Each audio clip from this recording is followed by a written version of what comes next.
Welcome to the Huberman Lab guest series, where I and an expert guest discuss science and science-based tools for everyday life.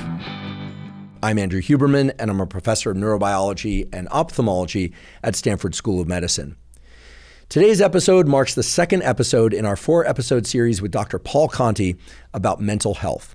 The first episode in the series dealt with how to understand and assess your level of mental health. Today's episode is about how to improve your mental health. I do want to emphasize that you do not need to have heard or seen the first episode in order to understand or glean important information from today's episode about how to improve your mental health. But I do encourage you to go and listen to the first episode at some point if you have not already. Today's episode deals with several topics important to all of us, as well as protocols to improve one's mental health. For instance, you will learn how to guide yourself through a process of self-inquiry in which you address certain key questions about your drives, your level of aggressive drive, pleasure drive, and the so-called generative drive.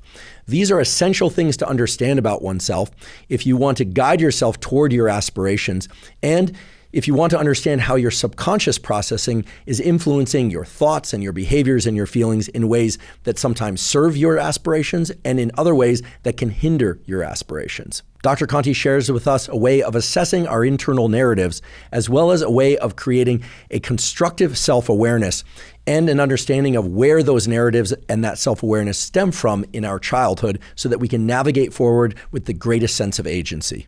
We also talk about how to move past common hindrances to improving one's mental health, such as overcoming intrusive thoughts. And perhaps most importantly, today's episode provides information and protocols that anyone can use to cultivate their generative drive, which is a hallmark of mental health. Just a reminder that Dr. Paul Conti has generously provided a few diagrams that we include as PDFs in the show note captions. They are completely zero cost to access, and they can help you understand some of the material that was discussed in the first episode of this series, as well as the current episode about how to improve your mental health. And while those simple PDF diagrams are certainly not necessary in order to understand the material in today's discussion or in the other discussions of this series, many people find them useful. So I encourage you to check out those links in the show note captions. Before we begin, I'd like to emphasize that this podcast is separate from my teaching and research roles at Stanford.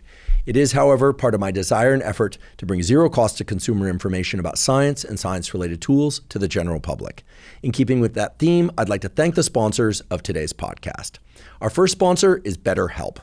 BetterHelp offers professional therapy with a licensed therapist carried out online. I personally have been doing weekly therapy for more than 30 years.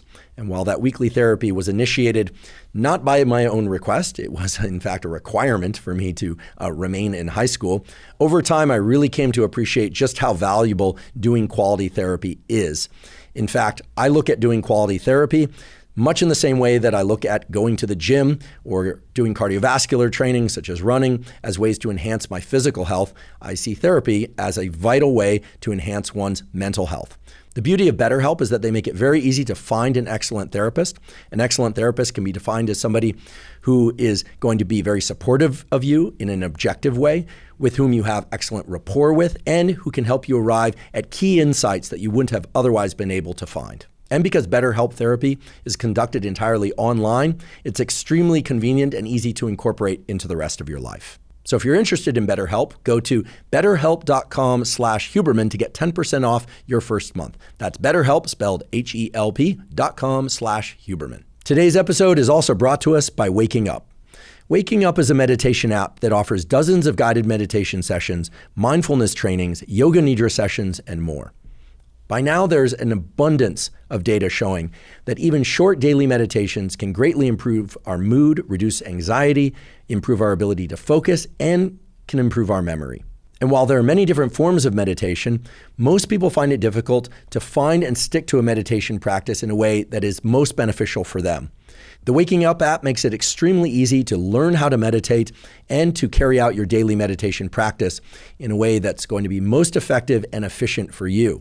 It includes a variety of different types of meditations of different duration, as well as things like yoga nidra, which place the brain and body into a sort of pseudo sleep that allows you to emerge feeling incredibly mentally refreshed. In fact, the science around yoga nidra is really impressive, showing that after a yoga nidra session, levels of dopamine in certain areas of the brain are enhanced by up to 60%, which places the brain and body into a state of enhanced readiness for mental work and for physical work. Another thing I really like about the Waking Up app is that it provides a 30-day introduction course. So for those of you that have not meditated before or are getting back to a meditation practice, that's fantastic. Or if you're somebody who's already a skilled and regular meditator, Waking Up has more advanced meditations and yoga nidra sessions for you as well. If you'd like to try the Waking Up app, you can go to wakingup.com/Huberman and access a free 30-day trial. Again, that's wakingup.com/Huberman. And now for my discussion about mental health with Dr. Paul Conti. Dr. Conti, welcome back. Thank you. In the first episode of this series, you laid out for us in a very structured way, what true mental health looks like, essentially what we should all be aspiring to. And you touched on these themes of agency and gratitude as verb states, really ways of being in the world. Yes. That allow everybody to have some sense of well-being, to have some sense of themselves in a way that is kind to themselves and to others, and really to feel good and do good in their life. And without question, this is what people want, right?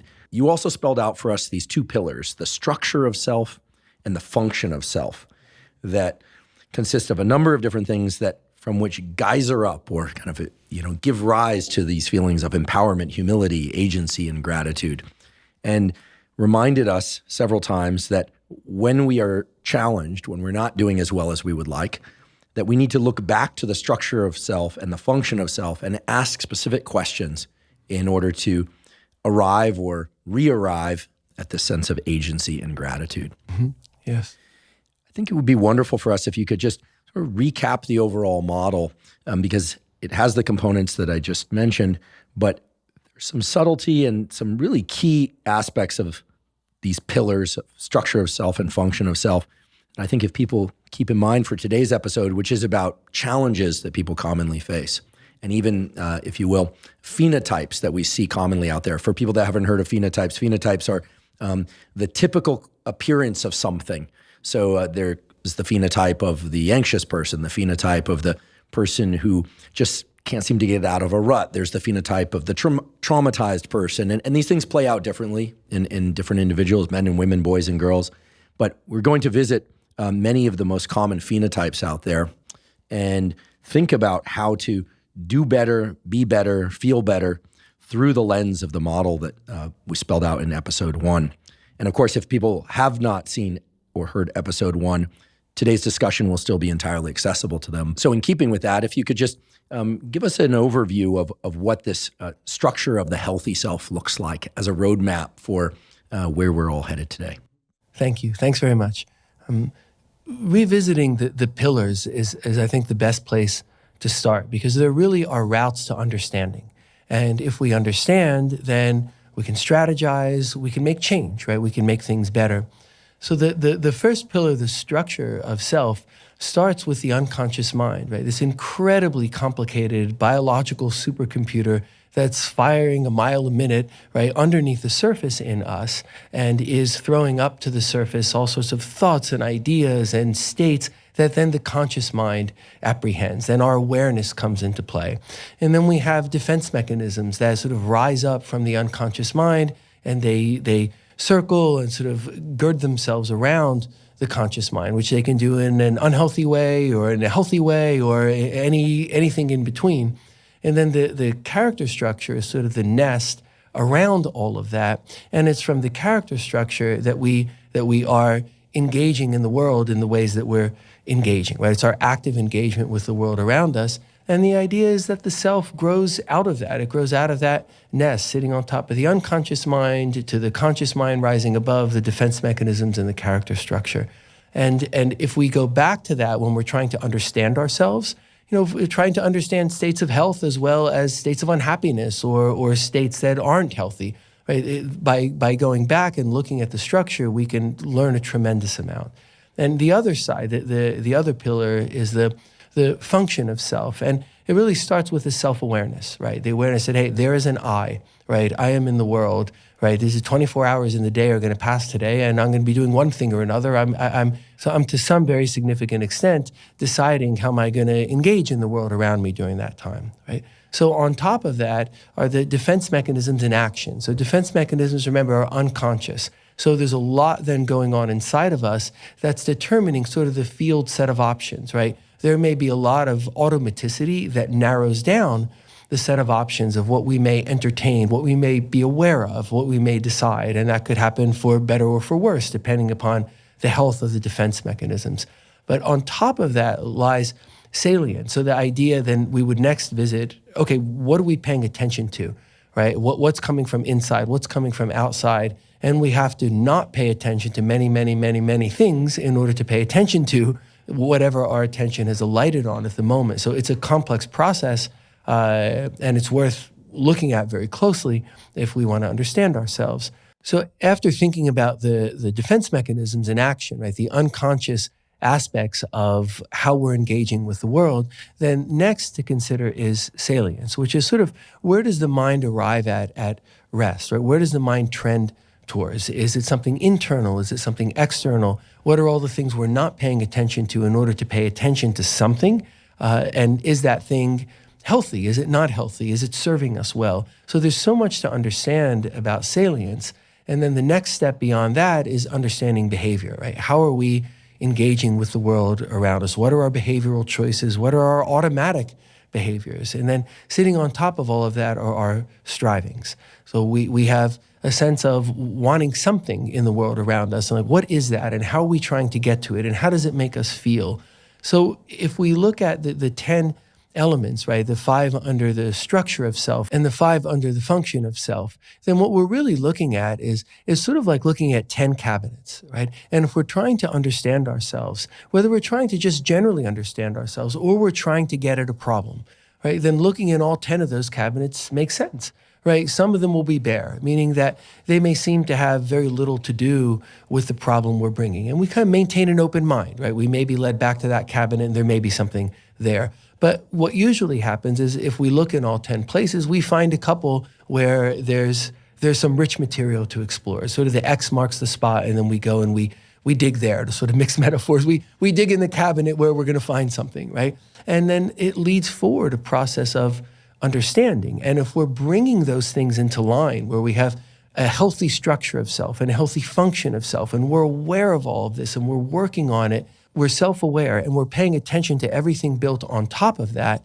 then what we end up with is a sense of humility, because one cannot be anything but respectful, compassionate, understanding the complexity of all of this and understanding how does it manifest itself in us, and just the very fact that we can make our ways in the world, right, is so impressive. And in a way, I think it brings to us a respect, just a respect for being here, navigating the world. And I think of that respect is born humility, the complexity of us, the fact that millions of things are going on underneath the surface, millions of neurotransmission and endocrinological function. All of this is going on under the surface. I'm not even aware of it. And then it kicks up to the surface, generates a tremendous amount of respect for the complexity and also the diligence and perseverance it takes us to navigate through the world. And I think built upon that understanding is a sense of humility and a sense of empowerment. And the humility and empowerment in action, right? So expressed, right, become agency and gratitude. And agency and gratitude, as you said at the beginning, we're seeing as verbs, right? That's like how we're living life. It's through the lens, so to speak, of agency and gratitude that we're actively living. And again, I would put forth that when we look at measures of human happiness, right, across disciplines and across time, this is always what we see, is some way of describing how agency and gratitude together as verbs manifest and then create happiness. It's the state that we're seeking to be in, right? Because from that state of active agency and active gratitude, we achieve what it is that I think we're really searching for. And you know, there are by infinite words throughout human history to describe what that is. We might choose to use words like peacefulness, right? A sense of peace, a sense of contentment, being delighted by things, like just being amazed and impressed by things in the world around us. Like this is a state that we're striving for. And I think when people talk about happiness and what we're really trying to get to, it's this, right? But it's not that these things are passive, right? These things are coming from the active agency, the active gratitude, and they're then interacting with a generative drive within us. We have an aggressive drive. We have a pleasure drive. Like, this has been thought about now for a long, long time within mental health and validated in a lot of ways. But what hasn't been validated is that they're the only things, right? We see human beings striving. We see human beings wanting better for themselves and for the world around them. We see acts of kindness that seem to be rooted to nothing other than the act of kindness. We have within us a drive to know, to understand, to learn, to make better. And that has been described as many, many things across human history. But I think the words we might choose are a generative drive, a drive to create and to make better.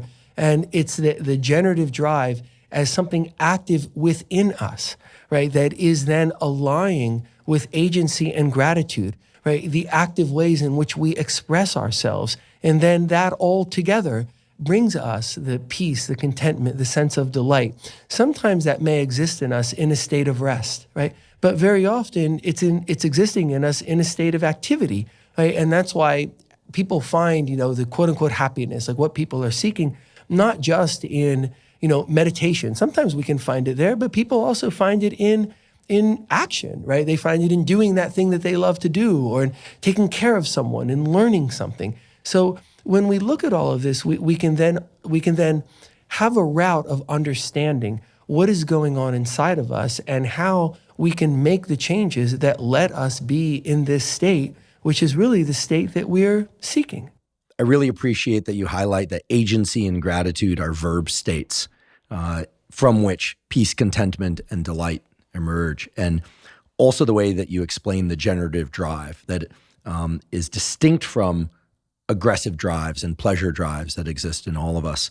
I'm smiling because a number of examples of peace, contentment, and delight while in action come to mind. I mean, for me, podcasting, and in particular, preparing for a podcast, trying to mine the literature and figure out, where the gems reside and where the confusion could emerge, and all of that brings about such peace, contentment, and delight for me. But it's anything but passive. It's likewise.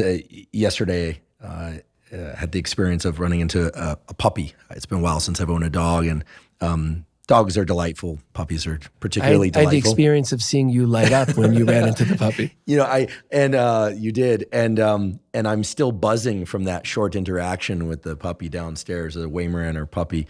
It's just that I don't know why, but I just delight in animals of most all kinds. Not a fan of reptiles. Sorry, reptile fans. So much, but it just drives so much energy from it. And it felt like life energy, and the way the animal is sort of attentionally scattered is amusing to me as compared to the dog that he will eventually be, which is going to be more linear in his thinking. Like, it encapsulates so much of the other things I love, like brain development, et cetera. Anyway, I highlight those examples because there's nothing passive about it. It's pure delight and joy for me. And it intersects with other delights and joys. And I think that as you describe agency and gratitude, peace, contentment, and delight, and these generative forces, as well as other forces that exist in us, I think it's really critical that people understand that these are not states that you sit down and place yourself into, although perhaps one could through reflection or meditation or waking up from a really great night's sleep, things of that sort. But that these are things that we can find ourselves awash in if we are doing the right things. And those things can oftentimes be very challenging. So assuming I understand the way the model is spelled out correctly, I'm more and more delighted at the fact that this is not just accessible in one domain, but is accessible in many, many different domains for everybody. Yeah. Right? This is not something unique to my experience, even though I give examples from my own life, but that we really all do have access to this if we're looking in those cupboards, those 10 cupboards, and asking the right questions. Yes. And to maybe comment even a little further on the experience of you and the dog, right? So it was an experience of delight, right? And you enjoyed it, and it brought a sense of peace and contentment. Like, all of that happens, right?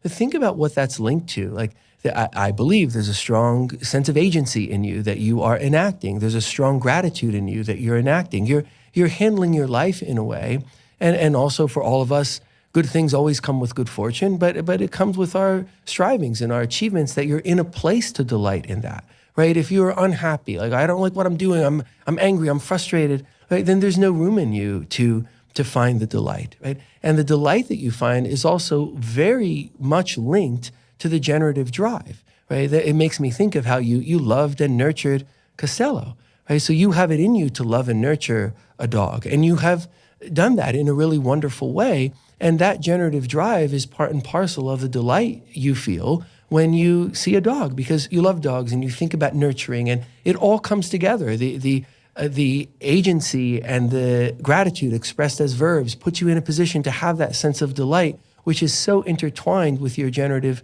drive, with a sense of caretaking, a sense of creating the beyond self. Because although you enjoyed and loved Costello, you enjoyed and loved his happiness, right? So it all comes together, and I think it's interesting because in some ways it's a simple example, but like that's life. Life has its big moments, but so much of our lives are the smaller moments that link together. And I think that smaller moment, it becomes a big example.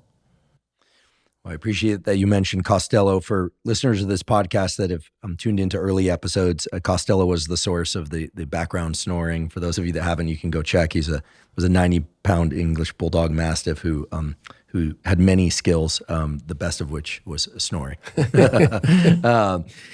So in addition to the generative drive, which is something that we certainly want to talk more about today, you mentioned these other drives, aggressive drives and pleasure drives. And much of what we're talking about today is going to be where people can go wrong or where people struggle. We are also, of course, going to go deeply into where people succeed, and in particular, where people can ask questions of themselves, in particular, what is working for them and why, as a route to understanding how to sift through those cupboards and understand what's not working and why, and come up with real actionable answers and the ability to move forward. So if you would, could you tell us a little bit more about drives generally? Like when I hear drives, I can't help as a neuroscientist but default to, okay, the dopamine circuit or the endogenous opioid circuit or the serotonergic circuit. But how do you conceptualize drives within us? And then perhaps you could tell us what the nature of aggressive drives and pleasure drives and generative drives. So the concept of a drive, the definition of a drive is something that's intrinsic to humans. So we could look at it as a motivation, right? I mean, we don't just lie on the ground and do nothing until we passively die, right? So something is going on inside of us that is driving us to do something other than that. And historically, the thinking in the field, arising from early psychodynamic principles, the theory in the field that has really dominated the field either directly or indirectly in so many ways, has been that there are two drives within us, that there's aggression and pleasure. And again, these are just words, right? So we could apply many, many words, which is why, of course, we want to define what that means, right? So aggression, even though we're using that word for it because the word for it is commonly used, right? But it means sort of forward, active engagement, right? So a good, healthy amount of aggression, using that word for the drive, would be a strong sense of agency, right? So too little aggression can be a problem, right? Then the person isn't bringing themselves to bear, right? So there's too little in the way of self-determination, forward movement, empowerment, agency, right? And in the same way, too much of this drive becomes actual aggression. So the idea that I want more, and if I can't get it in certain ways, I'll just take it, right? So it starts to become what we more map to the word aggression, which would be something negative in most cases, like a desire or a tendency to harm. Is that... Yeah, sure. As aggressive drives get higher, which you see why they're in us, because let's say we're defending ourselves, or you're defending a family member, right, or like an entire family, right? Then it makes sense to have high levels of aggression if like your family is threatened, right? So those drives are in us with at potentially those high levels for a reason, but we certainly access very high levels of aggression without the indication of preservation of life or preservation of safety. So the thought is that's a drive in us. And that gets us up and off the ground, so to speak, right? And that the other drive then is pleasure, which again doesn't just mean that like we all want to be hedonists, right? So pleasure could be even the pleasure of relief and safety, right? We're all back in the cave together and we roll the stone in front of the door. We're safe. Throughout human development, pleasure comes in a lot of ways. It can come through the pleasure of food or other people, friendship, romance, sex. There are a lot of ways we can achieve pleasure. It can be relief of things that are unpleasant, relief of pain. But there's a drive towards this in humans, which again really does make sense. And too little of it, again, can be problematic because the person then isn't motivated to sort of seek things because they're not anticipating or don't receive gratification. And too much of a drive for pleasure can also create problems. So we can kind of see how these two drives, they get us up and off the ground, so to speak. But the question is, do they explain everything, right? And it's a very important question because if they explain everything, then there's not room for behaviors and choices that are beyond the self. Right? There's not an explanation for the person who, I'll give you an example of a person I've taken care of who's just a very strong swimmer, knows how to swim, has swam throughout his life, who was in a place, I saw video of it, where there had been a hurricane and the waves were so frightening. They were just huge, this huge surf. And there were people who had gotten dragged out and you just see him, he runs into the water, right? He runs in and he goes and he was really at risk. He needed to be saved himself, but he saved them.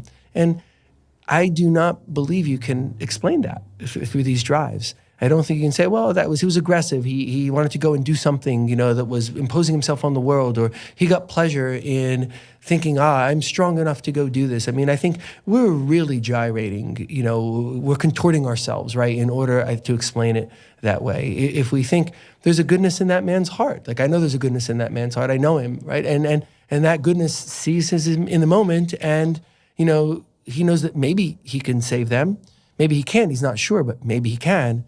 So the next thing you know, he's in the water. And I think things like the love and nurturing of other people, of children, love and nurturing of animals, of plants, right? There are things inside of us that we can't explain with those two drives.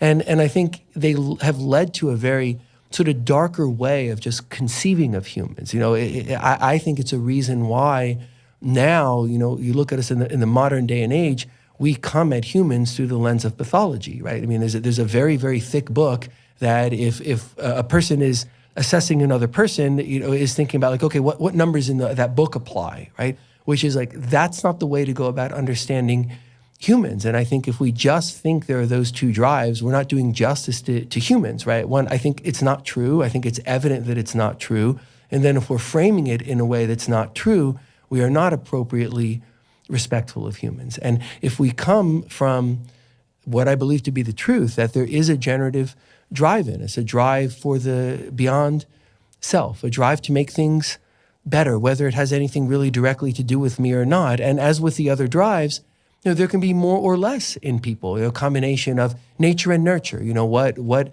genetically is in us, a predisposition, based upon the genetic lineage that comes down to us and the recombination. And now we're a unique person with a unique set of drives, but they are impacted by the genetics, and then they're impacted by life experience, so more strongly formative life experience, right? So the younger the person, the sort of deeper the impact of events. They have nurturing versus abuse, right? On the array, on the relative weighting of drives within people. But ultimately, we get to these three drives and how they're functioning in a person being a way of understanding and assessing how healthy or not healthy the person is. And then we look back to those 10 cupboards, right, for the answers. If we're finding things that we don't like, those drives are out of balance, and here are the problems they're causing. So very, very concrete issues, right, of problems in people's lives.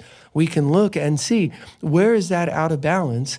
And if it's out of balance, there's something in those pillars that are not in the right place. We can then go back and look in all those cupboards for where do we dig to find the answer, right? We learn things, we bring things more into balance, right? So the pillars are in a healthier place, and then what sits on top of it, as you use the word geyser, right? The geyser that then comes up and floats everything on top of it can do that in a healthy way. Yeah, during episode 1, we touched on some of the similarities between understanding the self and building towards a healthy or healthiest version of self, where agency and gratitude are these states that are being expressed. And one of the themes there was this idea, people perhaps want to be healthy so that they live a long time, but presumably they also want to be healthy so that they can walk up flights of stairs, pick up their kids, move objects, not get injured, perhaps even do sport, or, and of course, some people want to be healthy for aesthetic reasons as well. And if we were having a discussion about physical health, we could address the sort of major pillars there, which were items within the cupboard. Like, most people want some ability to have endurance or stamina to walk some distance, or maybe even run some distance. As I mentioned before, walk up a flight of stairs, have some strength, some degree of flexibility, certainly some mobility, maybe even dynamic mobility, et cetera. And in order to address those or improve upon those, they could look in those cupboards and say, well, how much, running, swimming, long form cardiovascular exercise am I doing per week? How many steps am I taking per day? How many times a week do I lift objects that are slightly heavier than is comfortable for me to lift, et cetera? It's very tangible, very concrete. Here you're making the psyche and the self and mental health very much concrete in some of the same ways, saying there are 10 cupboards that one can look in. And these drives, as you refer to them as generative drive, aggressive drive, and pleasure drive, you'll probably tell us in a few minutes, can be expressed to varying degrees in different people, and how that shows up and what that looks like. And I just want to frame this in people's minds as very similar to addressing whether or not, okay, if somebody can run very long distances, but they're always, having aches and pains, or they feel weak, or they are weak. There are good reasons for that. They're overemphasizing one form of exercise. The expression is more along the lines of endurance and stamina, not strength, or vice versa. The power lifter who can lift 750 pounds from the floor in a deadlift, but walks up 2 flights of stairs and is belly breathing and has to stop at the top of the stairs.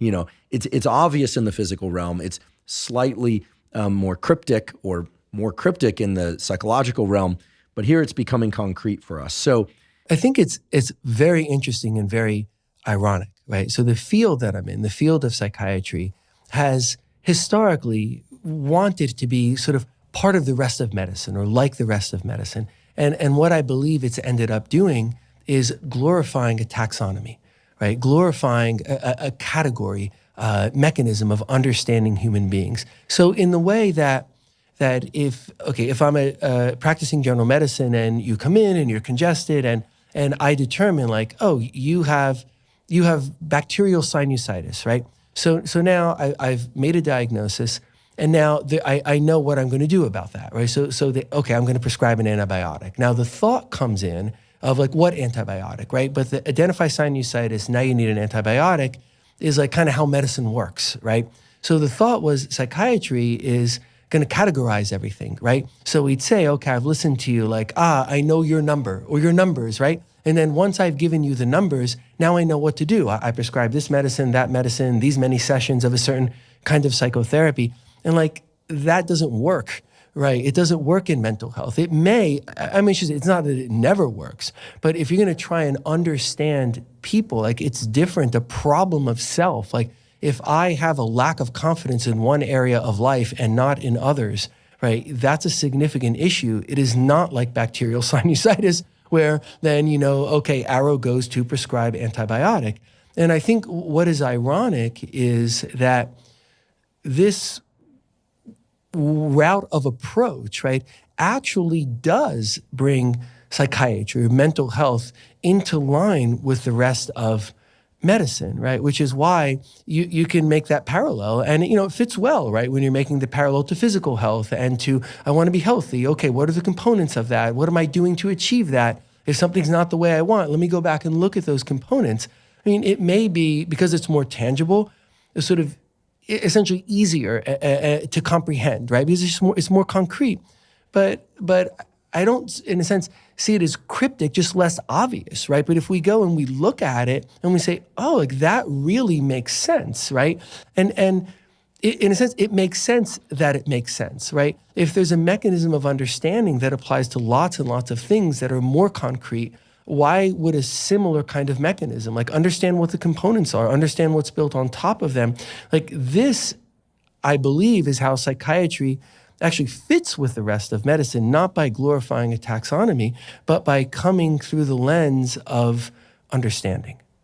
Yeah, I couldn't agree more. And I think that what's so reassuring is that both in terms of creating physical health across the various domains of, heart health, lung health, endurance, strength, et cetera, cognitive health, as well as mental health, is verbs. It comes back to action items that we each and all should engage in order to arrive at the states and, ways of being that we all want to be in, right? We want to feel healthy, look healthy, et cetera. We want to be happy, right? I know very few people who don't want to be happy. I mean, certainly there are people who give up, but we'll talk about that today and routes out of that. But at the end of the day, it's all about looking in those bins, asking specific questions, and then moving forward in specific actions to get to the place of empowerment, humility, agency, gratitude, peace, contentment, delight, et cetera, as opposed to simply using words and understanding to arrive at insight and then stopping there and expecting everything to change.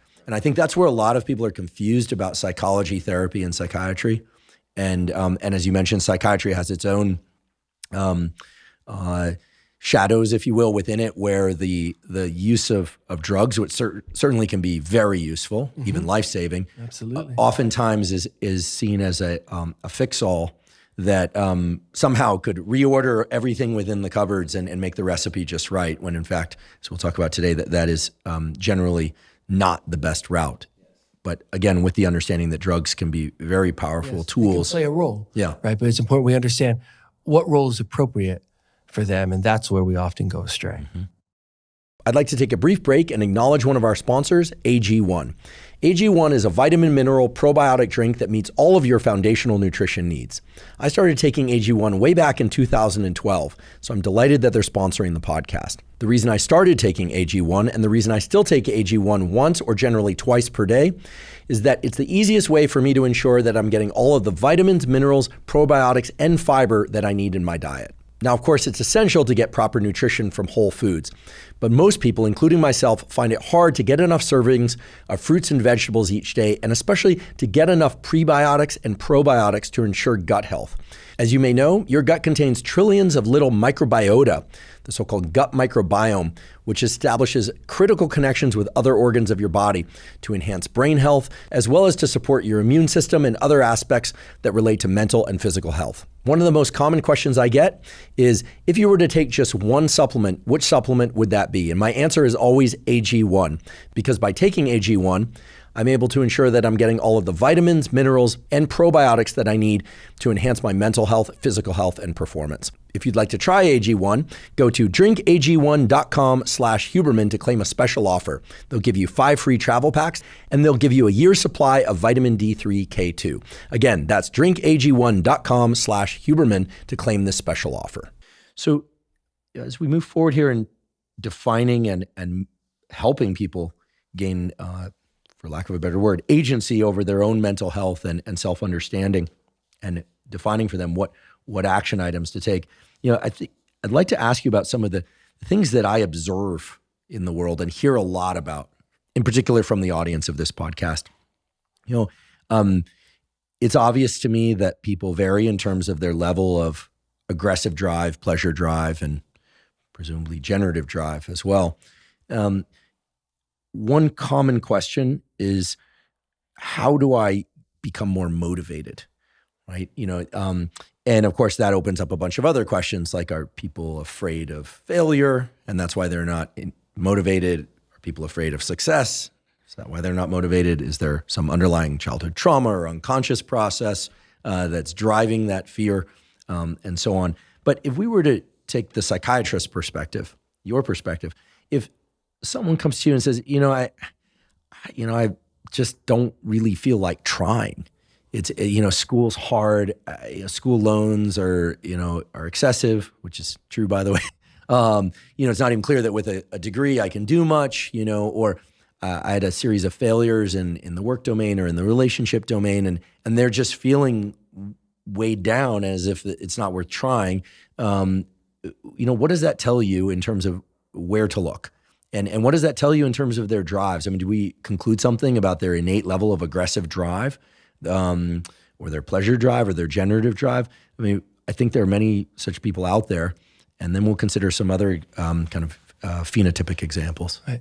So it's a great example because sort of like any good clinician, right, could hear that story and have thoughts about it, right, that could and would hopefully be helpful, right, without necessarily referring to drives, right? So I think you can anchor any set of assessments, any evaluation, any attempted understanding to drives, right? But it doesn't have to be that way. So for example, you might ask that person more questions about what they're doing, how they spend their time, because you're telling me about someone who's not getting enjoyment or gratification out of anything, right? And that then becomes of interest to me, right? Is there something this person does enjoy, right? Or something they'd rather be doing? Like, did they go to college and take on a bunch of loans because they thought that was better, because they thought they were going to do something that now they actually don't want to do, right? Or that opportunity isn't there and now they're frustrated. Like,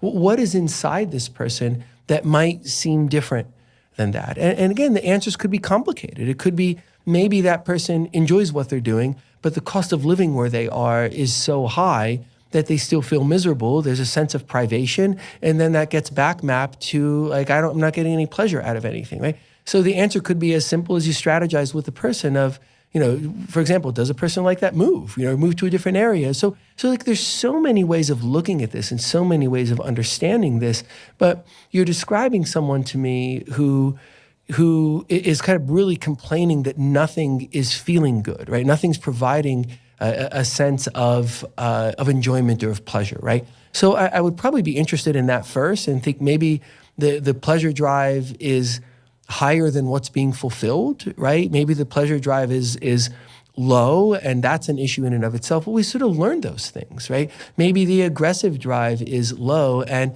if that person just put a little more energy into it, right? Like they could be in a different place, right? So you try and help the person understand themselves so that you can make change. And again, that understanding doesn't have to be anchored to the drives, but I do believe the drives are at the root of all understanding. Because if you sit with that person and you talk to that person, then you're going to be able to understand what is out of balance, right? Either in the actual array of the drives or in how they're being experienced. Because again, if you have a high pleasure drive, for example, and it's not gratified, right? Like that represents a problem.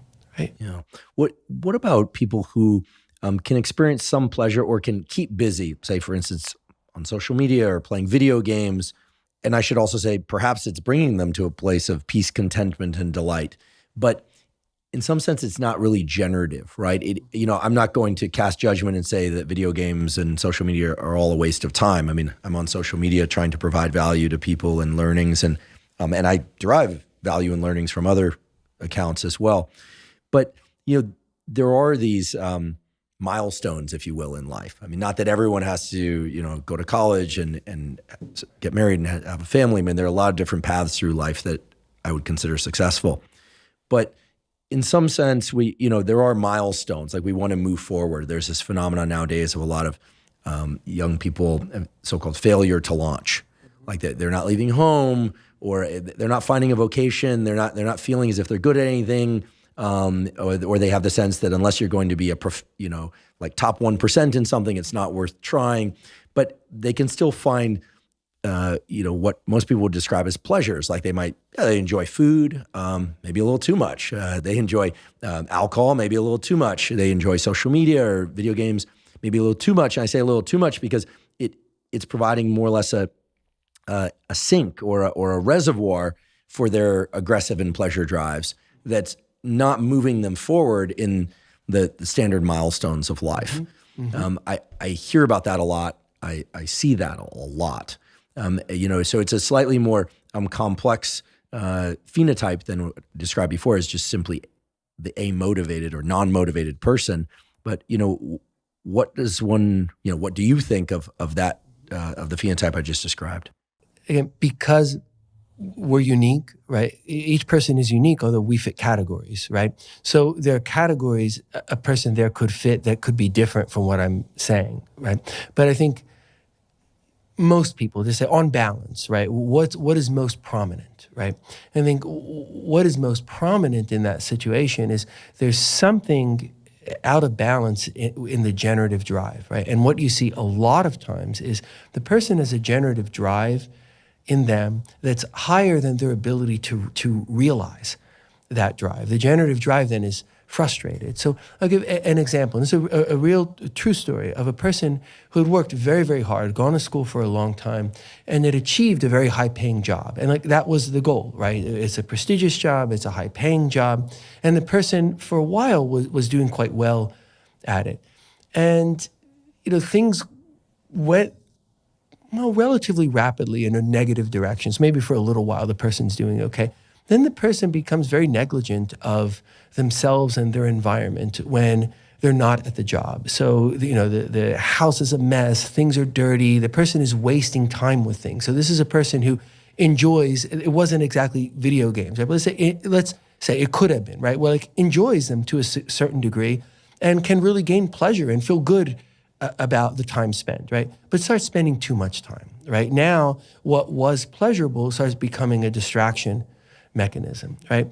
And then what that transitioned to was overuse of alcohol, right? So now you have either something that is actually destructive and was negative to job performance, right, towards the person. This wasn't a person who was drinking a lot before, and this is a person who was miserable when they were drinking, or they were sort of wasting their time, right? And we're aware of all of this.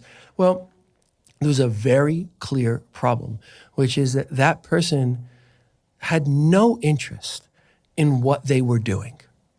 None whatsoever. It felt like the majority of waking hours were spent in an automaton-like way, but being awake and aware of the tedium of it, the frustration of it. The professional side. So they essentially had very little intrinsic curiosity or desire to do the job that they were successfully doing. Right, which comes out only after exploration, because it seems like, well, what's going on with this person? Like, this person has a good job and their life was going really, really well, and they're doing well financially, and is this person trying to now overly indulge themselves, right? Like, is that why they're drinking? What's going on, right? And what you feel is that this person had a strong generative drive, and it wasn't met one little bit by what he was doing, which was creating such frustration inside that the person was either taking himself online or doing something that was punitive and self-injurious. And this is a real story. The person exchanged that job for a job that paid a tenth of what the job they had paid. And the change in the person's life was amazing. I didn't know this guy could smile, right? He became happy. He loved what he was doing. He sold the larger house, bought a smaller house, kept it beautifully. He was happy. Right? That's what he needed to be happy, because then the generative drive in him, he loved what he was doing, right? Gets enacted, it gets expressed, and then other things can come then into line, right? He's not being over-aggressive towards himself and drinking too much, because he's saying, oh, to hell with you, to the world around him and to himself, right? He's not taking something that serves a purpose in his life. Again, if the example had been video games, it would be yeah, great, you enjoy doing that X amount of time, and go do that and get gratification from it, as opposed to then over-relying on it, and then it's not providing gratification, it becomes a distraction. So those things came back into balance in his life, but there had to be the understanding. And I think there's a lot of that in people who have a generative drive in them that they feel is frustrated by a world around them that isn't cooperating. Now, do I think we can understand that and change that in the vast majority of people who are in that place? Yes. But it has to be looked at first, right? Because when it's not always that, it's just that a lot of the time, right? So it has to be understood, what is it in that person? And then how do you go back to those pillars and look at what's going on that the person is in that place? Because the world can bring us a lot of difficulties, right? And that person who now is saddled with a lot more loans than they expect. I have tremendous compassion for that and sympathy for that. Like that's real, right? So people can be up against a lot of things, and that's just one of them, right? But it doesn't mean that life can't be okay, right? It doesn't mean that. But the person has to feel that there's some way, they have to understand enough about themselves. Is okay, this is what this is, and I kind of see what this is and why and how I'm here. And from there, I can start to plot a route to something that is better. Because yes, we have our difficulties and we can have a lot of them, right? But for the vast majority of us, it's not like they're not surmountable. We have to just understand them. And let's say if that person goes and says, I'm going to get some help. And they go and someone says, oh, okay, right, you get 10 sessions of cognitive behavioral therapy. And you try like, how can that person think differently? Then they'll feel differently. And look, cognitive behavioral therapy has its place, right? But it's not going to solve that, right? Like that person needs to understand something about themselves, not redirect their thoughts to better places, right? So if the person gets a reflex, because that reflex works well for the system, right? A reflex works well for the system that's treating that person, for the medical system, the insurance system, that person isn't helped one bit, right? And maybe a medicine can help, right? Maybe a medicine helps to just take down the anxiety and the tension in the person. Then the person can sort of think more about it. And truly, medicine did help this person because the idea of leaving the job, I'm leaving the prestige, I'm leaving the money, is that okay to do? Like it generated a lot of anxiety, and it helped to kind of bring the temperature down a little bit of that so that he could think about it, engage in therapy, ultimately navigate to where he wanted to be. Then we could back away from the medicine. So like medicine has a role, but if he just got medicine, I mean, what are the odds of that helping? Like zero, right? Because it's not going to make the answers unless somehow the person feels a little bit better and figures it out on their own. I mean, it's not how it works, right? So medicine has its place, but a kind of therapy that recognizes the limitations of medicine in most situations and is designed to really help the person understand, like, that's what we need. Well, the example you gave is a spectacular one because, as you mentioned, medication had its place.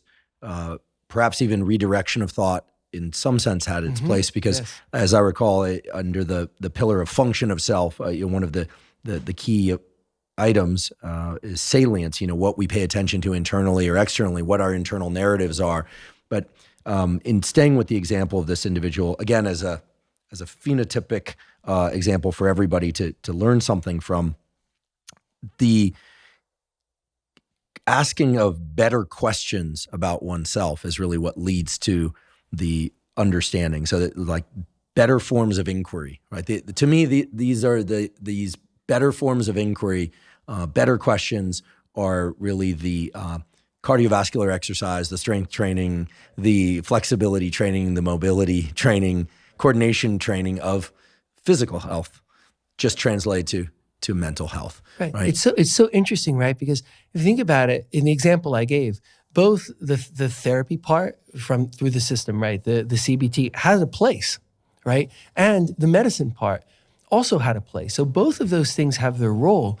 But if we build the whole story of like, this is what this is and this is how you're going to be helped around those things, we don't help that person at all. In fact, we ultimately, if you take on balance, you take all comers, we end up doing harm. Well, in some ways, if we stay with the analogy of physical health, it would be like the person who wants to get in shape and then they get I'm not picking on Peloton as a brand, but just a stationary bike. And they pedal every morning and they lose weight, their blood pressure goes down, they're doing better. But then at some point, if we know with certainty that if you just do the same form of exercise over and over again, like sooner or later, you're going to get overuse injuries. So then there's like the lower back piece and another piece and you become out of balance. Right? But I guess this is stealing from the Lance Armstrong book, but it's not about the bike, right? I mean, it's not about the bike. It's about the elevation of heart rate. It's about the whatever other healthy activities go along with exercising first thing in the morning and all the things that you're not doing as a consequence of exercising in the morning. So it seems to me that these better lines of inquiry as the path to better mental health, a better life, that sit under these pillars of structure of self, function of self, are really the key. So in this example, right, the parallel that you made is even more dramatic.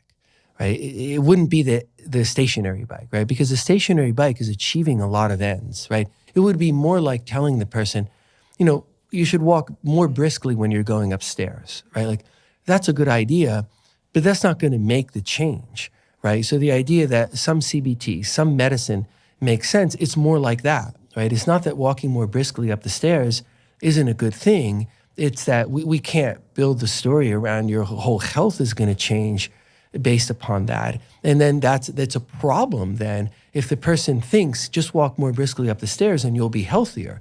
Because when it doesn't work, now they've failed, right? And this gets used a lot in mental health. That person failed this therapy, failed that medicine, right? And I think it's so also ironic because that's often what the person internalizes. Well, they failed because we set them up 100% for failure, right? Because we took things that have their role, at least potentially have their role, and we built the whole story around them because that story is convenient for the systems that are providing the care. It's convenient for the healthcare systems. It's convenient for the insurers. CBT packages very nicely. And you could see how, if you start changing thoughts and how they make you feel, like, you can get some movement on the surface, even if there's no movement underneath, right? And again, I'm not saying CBT is bad, but to see it as the whole answer guarantees failure in so many situations. Same thing with the medicine. If you build the whole story just because it's convenient, and by and large, medicines are cheaper than people, right? So you can prescribe medicines very reflexively. Psychiatrists with 15 minutes with a patient that they can't then see back for a couple of months. Like, how does that go well? The answer is it only goes well the way a broken clock is right a couple of times, or twice a day, right?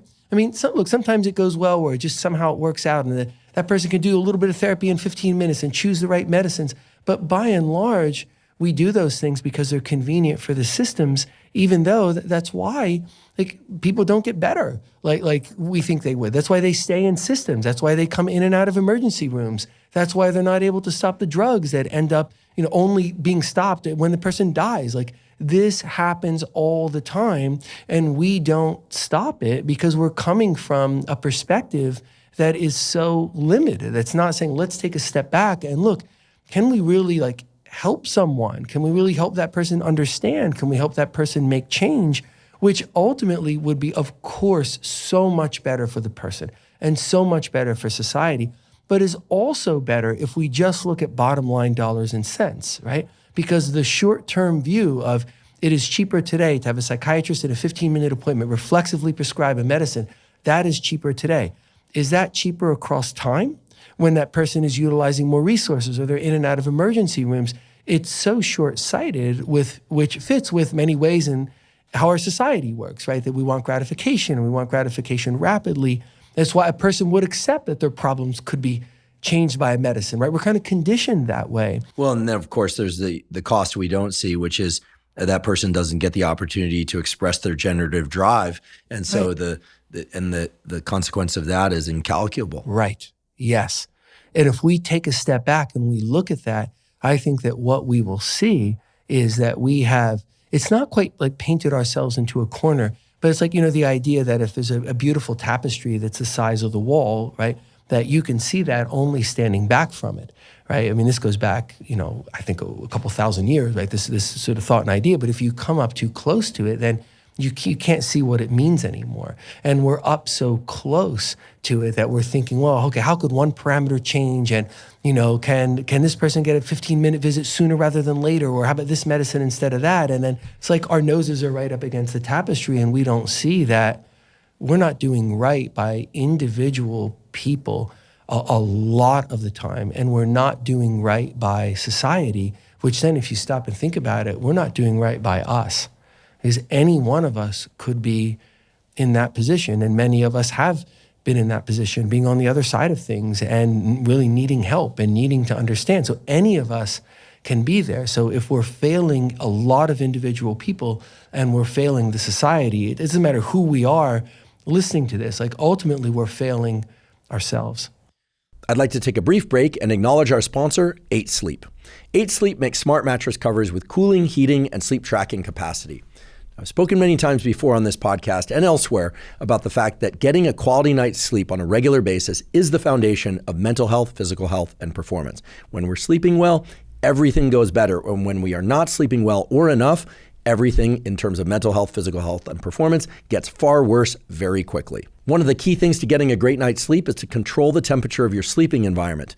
And that's because in order to fall and stay deeply asleep, you need your core body temperature to drop by about 1 to 3 degrees. And in order to wake up feeling refreshed, you need your core body temperature to increase by about 1 to 3 degrees. That all becomes very easy when using an 8 Sleep mattress cover, because it allows you to program the temperature of your sleeping environment at the beginning, middle, and towards the end of your night when you wake up. I started sleeping on an 8 Sleep mattress cover over 2 years ago, and it immediately and persistently improved the quality and depth of my sleep. And as a consequence, I wake up feeling far more refreshed. I have enhanced mood, focus, and alertness throughout the day. If you'd like to try 8 Sleep, you can go to 8sleep.com/Huberman to save up to $150 off their Pod 3 cover.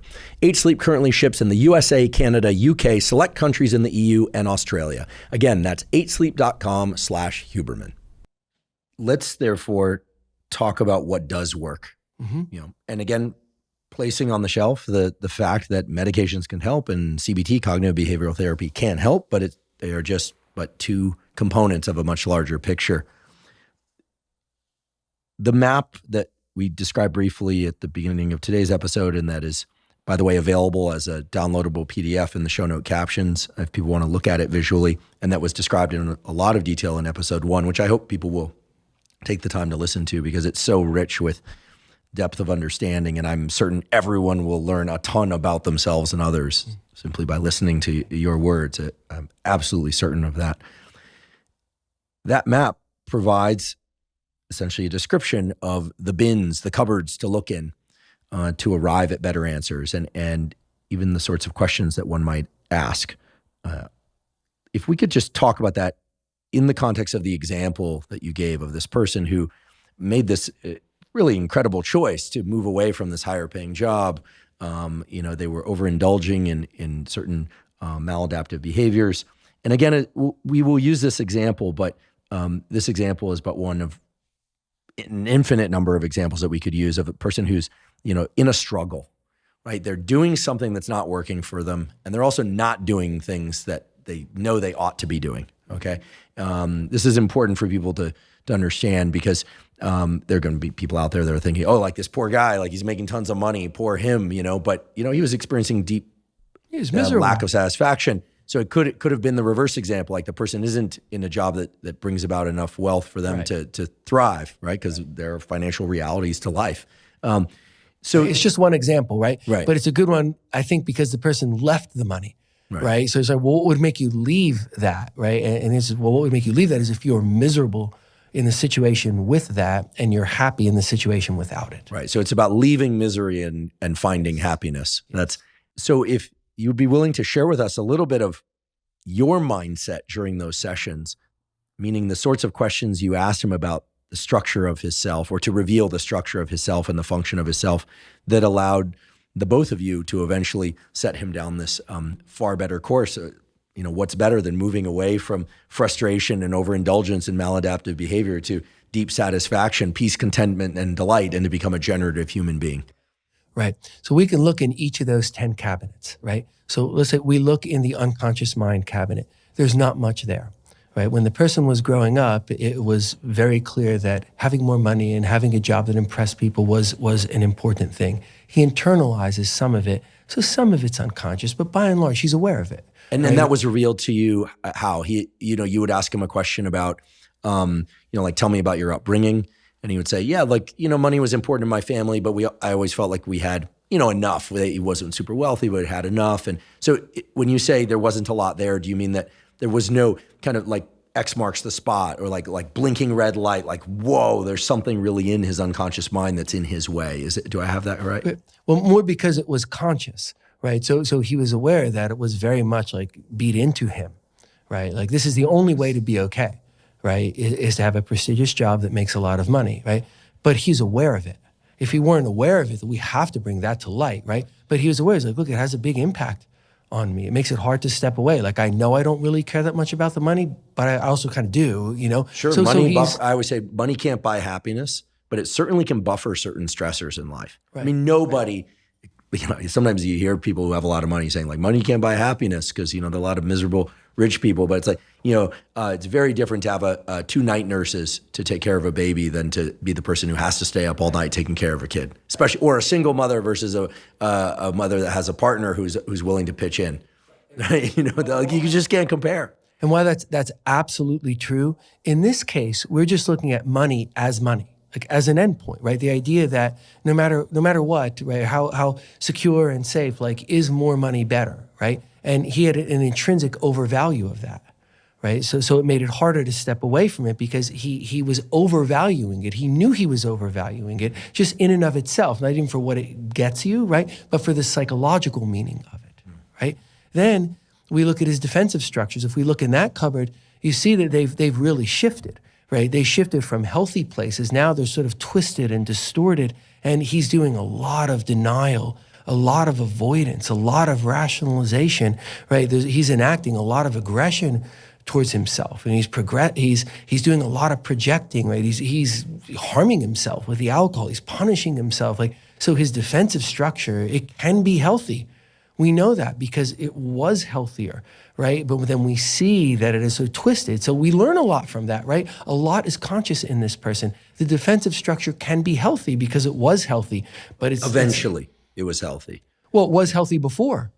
I see. It was healthy before. So you know that it can be healthy again, right? He has it in him to have healthy defenses. They just started getting away from him as he felt less and less satisfied with his job and more angry with himself and more miserable. I think this is a really key point for me and everyone else to understand. Throughout the years of high school and college and friends and things of that sort, I would hear this, like, I used to be really good at fitness, or I used to, if I had $1 for every time someone said, you should have seen me in high school, like the person who lets themselves go and arguably is very busy with professional duties and family duties. And, you can understand why their time is more compressed than it was when they were in high school. But nonetheless, you hear these sorts of things all the time. Like, I used to have this sense of, like, I could do things, or that, like, things could work out, or that, and then it's as if there was a previous version of themselves that is completely atrophied, and the new version of themselves, or the later version of themselves, rather, it just simply, like, doesn't have access to that anymore. Right, and that's the impact of trauma. Yeah. Right. Okay. Right. Whether it's big trauma or it's a big event, or it's multiple things like, oh, the world just isn't rewarding me. I'm trying, the world's not rewarding me. I'm trying, the world's not rewarding me. Then people become dispirited, right? Demoralized, right? So it's the trauma of that takes away the sense of self, the sense of agency. Like, I thought I could do things before. Now I don't think I can do things, right? But nothing has really changed in me. I mean, that's a problem, right? And it's a problem the vast majority of times it's born of trauma. Does that necessarily mean early childhood trauma, or I suppose it could be later life trauma? I mean, one of the things that I like about what you're saying so much is that, you, the psychiatrist, hears, I used to be able to do something well or feel well. And that's, like, it sounds like, is a signal. It's really a beacon of health that still exists in the person, but that they're out of touch with.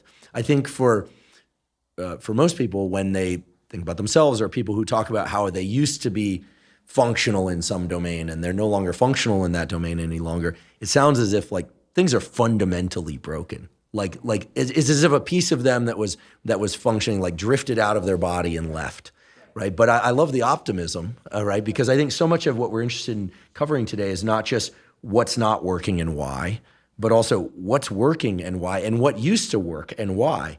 And the idea that, within these cupboards, there can be the discovery of problems.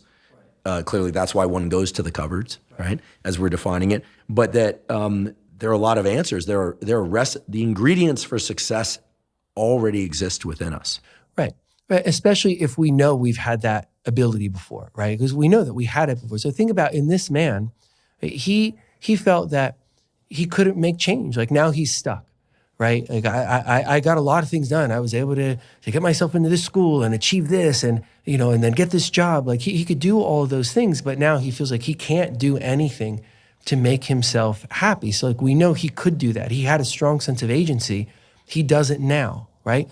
And like people often do, they feel a sense of loss. Like, naturally, I've had this happen in myself. Like, it feels like something's cut out of you and there's something hollow. I had that thing and now I don't, right? Hence the I'm broken, I'm hopeless, the things that we hear over and over and over again. So think about the shift in this person to like what's actually going on, which isn't that hard to discern. We just pay attention to it. So then if we run up the structure of self, we say, okay, not a lot of it is rooted in the unconscious mind, right? There are problems of overvaluing certain things, but they're in the conscious mind. He knows, like in his household over dinner, it was, dad or mom, being proud of some dollar amount that they had achieved. So that narrative exists, and he's like, money was a big deal in my family kind of thing. Right. I mean, by the way, I'm not speaking about my family, but rarely were there discussions about money. There were discussions about other things, of course. But in this hypothetical person. And he knows a real patient, sorry. Right. Yeah. He knows he overvalues it, right? He knows that independent of what money buys and what he needs and all, like he just puts too much importance in money, and he knows that, right? So, okay, they're conscious mind issues. He's pretty aware of them, and they're pretty kind of set in him. Like those are the issues, and they're there. Okay, we learned that.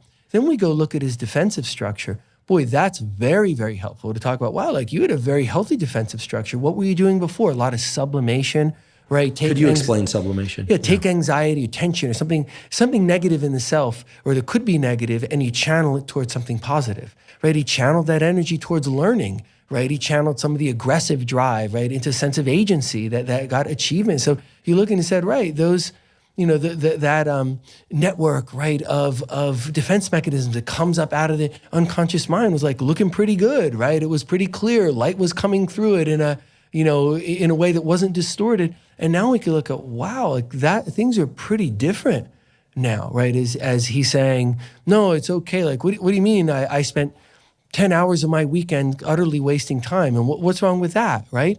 Or, he's rationalizing even that he likes to drink when he doesn't because he's so mad at himself. Like the defensive structure now is twisted, right? So we can say, okay, that's a big observation, right? And then the character structure, when we look at that, we find a person who's pretty good at figuring out and understanding things and coming right up to the precipice of change, but has a long history of then difficulty making the change, right? I know it and I'm on the verge of it, but I can't bring myself to do it. Like that's in his character structure. By the way, such a common thing. I mean, people that know they know better. Sometimes you almost have to wonder whether or not it's like a medication in the pocket. Like they could take it if they wanted to. That might even give them some comfort, but they just don't do it. They just don't engage in the proper actions to move their life from one place to the next. Right. And if we look then at the level of strivings, like he does know what he wants. Like he wants a feeling of contentment. It's really what he wanted was a feeling of contentment, a feeling of like, I'm taking good care of myself. I'm doing something that's of value. I'm enjoying doing it. Like he wanted those things. And even when we talked more, he had ideas of what jobs would do that. In the beginning, he said he had no ideas. What he really meant that he said to me, but was also saying to himself, is I have no ideas of jobs that would meet these requirements for me that pay as much as the one I have, right? So, but within him, which we got to, where he knew that there were jobs that would make him happy, he just had to get over that they were lower paying. So think of what we learn about that. There's nothing lost in this man. There's nothing cut out of him, but he's not damaged. He's not hopeless. And now he can understand that, he understands himself actually pretty well, right? And his conscious mind is apprehending pretty well what's going on and where he wants to go. But boy, as he hasn't taken good care of himself, the defensive structure gets sort of warped, and then it makes it a lot harder to take care of yourself. It starts making other problems in life, and he starts like feeling lousy about himself. Like maybe I can't do much of anything, right? Why? Because work isn't going as well, because he's drinking too much, and role performance goes down, right? So we can see that. And then, what's of most interest there is that there's a character structure that can come right up to the precipice, but not pull the trigger, so to speak, on what the thing the person wants to do, because now we start getting, an understanding of what's actually going on, right? And then if we look at function of self, let's look in those cabinets too, right? To help him be more aware of, there's an I here, like, which he was pretty well aware of, but not enough. Like there's a person here I'm shepherding through 24 hours in the day, right? Like I am an I, and I'm aware of what's going on inside of me, and it can make me happy or it can make me miserable. Like let's be more aware of that. How did he go about doing that? Because I find this first step within addressing the function of self, self-awareness, and really understanding that there's an I, there's a me, and I'm moving myself through life. I find this to be so interesting, and on the one hand, kind of obvious, like, okay, there's an I, there's a me, like tangible thing. You look in the mirror, you see yourself, but at the same time, it's a bit abstract, I think, to me and to many people out there. Like, how does one go about building up a sense of self in a way that provides positive agency in the world? Is it to tell, we hear all the time about these like affirmations, and I'm sure there are people who look at themselves in the mirror and say, you are enough. And I'm not making fun of these people, right? I actually have my own internal list that I tell myself on waking every morning, which has nothing to do with positive affirmation. It's just actually defining the different roles that I play. I don't know why this is useful to me, but I find it incredibly useful to me. It reminds me who I am. It also reminds, or at least reassures me that I don't have any dementia yet. So we'll see going forward, but hopefully not. But yeah, let's talk about this line of inquiry within the category of self-awareness that people can do, regardless of whatever challenges they might be having or not having. What does that look like, and what do you think that accomplishes at the level of self-understanding and agency in the world? So one way of looking at that is, and it's not the words I would use, but like what's pervading a person and sort of setting the stage, right? Which you can discern by inquiry. So for example, in this case, the person, so there's a person, right, who would really not think this is okay, right? This person taking a job at 10% of the previous pay, and the job has less prestige, right? There's a person who would be very unhappy about that and very faulting of that. And talk to this person, my patient, through the lens of that he should feel shame for that. That person's not alive. The person is not alive. So one way of looking at it is, what master are you serving, right? And a lot of the givens, right? The automaticity in him was as if like that person was sort of alive inside of him, really telling him like how this wasn't okay. Like he was fighting that. He wasn't aware that, hey, that's some other person's voice. It was like, he's like, no, I'm very, very conflicted about this. Actually, he wasn't very conflicted about this. Like when he starts focusing on the I, like, what do I actually think? What do I actually think? I don't care if I make 90% less. Like, I don't care. My needs are met. I put some money away. I want to be happy. I'm not conflicted. Like, but in order to get there, we have to look at the I. How much is the I at center stage, right? In all the, I don't mean in some way like paying too much attention to the self, but like we're all acting through the lens of the I, no matter what we're choosing, right? So to be aware of that, and do I want to be impacted by the opinions of this other person? Because I can let someone else's opinions very much, I mean, we all do, right? Very much impact my thoughts, but I want to kind of decide that. Do I really value that person's opinions? I don't want them automatically inside my head telling me how I feel about myself. I can't tell you how many people I know come to me in a place of struggle, even though I'm not a clinician. And as I listen to what they're struggling with, it's so clear that they know the best answer and route forward, but that they're dealing with some internal oppressive voice about whether or not they are a good person or a bad person, whether or not the choice they want to make is really a good choice at all. Sometimes those voices are the voices of parents, because, in these particular examples, or the voices of peers. And so I think, if I understand correctly, what you're talking about is getting really firmly rooted in who a person is for themselves and what they really value, and what they really know to be true for themselves, and really trying to not necessarily quiet those voices, but see those voices truly as other, even though they come from within their head. Yes. Is that right? Yes. To stop and think, what voices do I want inside? So maybe I want the voice of a kind mentor who still held me to account, for a very high standard, right? It's a good voice to have inside of me, right? I got a few of those, and Right. But what might not be a good voice is like, say, a not so kind mentor for whom you could never do anything good enough. That's not so good. Or maybe you take part of that and you leave part of that. But the earlier and more formative the voices are, the more they're in our head automatically. Like, think about it. That man thought that he was deeply conflicted. Absolutely, 100%. Like you tell him, and he was, right? Like his experience was to be deeply conflicted. But when you go in and dig, there's actually, if you just dig and you get to like, okay, the I is going to assess this. He's not conflicted at all. right? Which is why then, if you're coming up the function of self ladder, right, and you look at defense mechanisms in action, right, and what's on top of that, salience, right? Now is when it creates an immediacy, right? So defense mechanisms in action sort of inform the process and say, hey, the defenses are shifting to denial, acting out, right? And that's what sort of gives us a time horizon, like this is not going to be okay, right? That if we kept down this path, what was very clearly going to happen, you don't have to roll the tape forward that much to see that he's going to lose his job, right? He's going to feel very ashamed of that. Like a bunch of negative things are going to happen. So it helps the person apprehend that like there's something going on here. Like I'm changing, right? Because like in some way, I'm thinking now that it's okay that I'm wasting 10 hours on something that I could really enjoy if I spent 90 minutes on it. Like whoa, I'm kind of losing a little bit of perspective there, right? So it adds a sense, like it frames the situation, right? And the salience of it. Could you elaborate a little bit on this defense mechanism in action of acting out?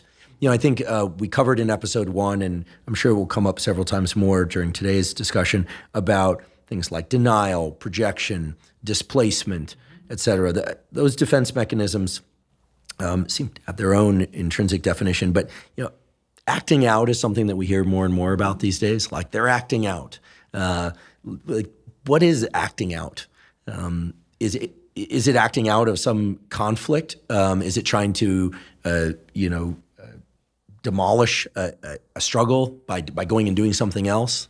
Yeah, we can think of it as, by and large, an unhealthy manifestation of a lot of aggression, which could be a very high aggressive drive or an aggressive drive that's not too high, but is then furthered, its powers furthered by a negative situation, right? Say like this one, right?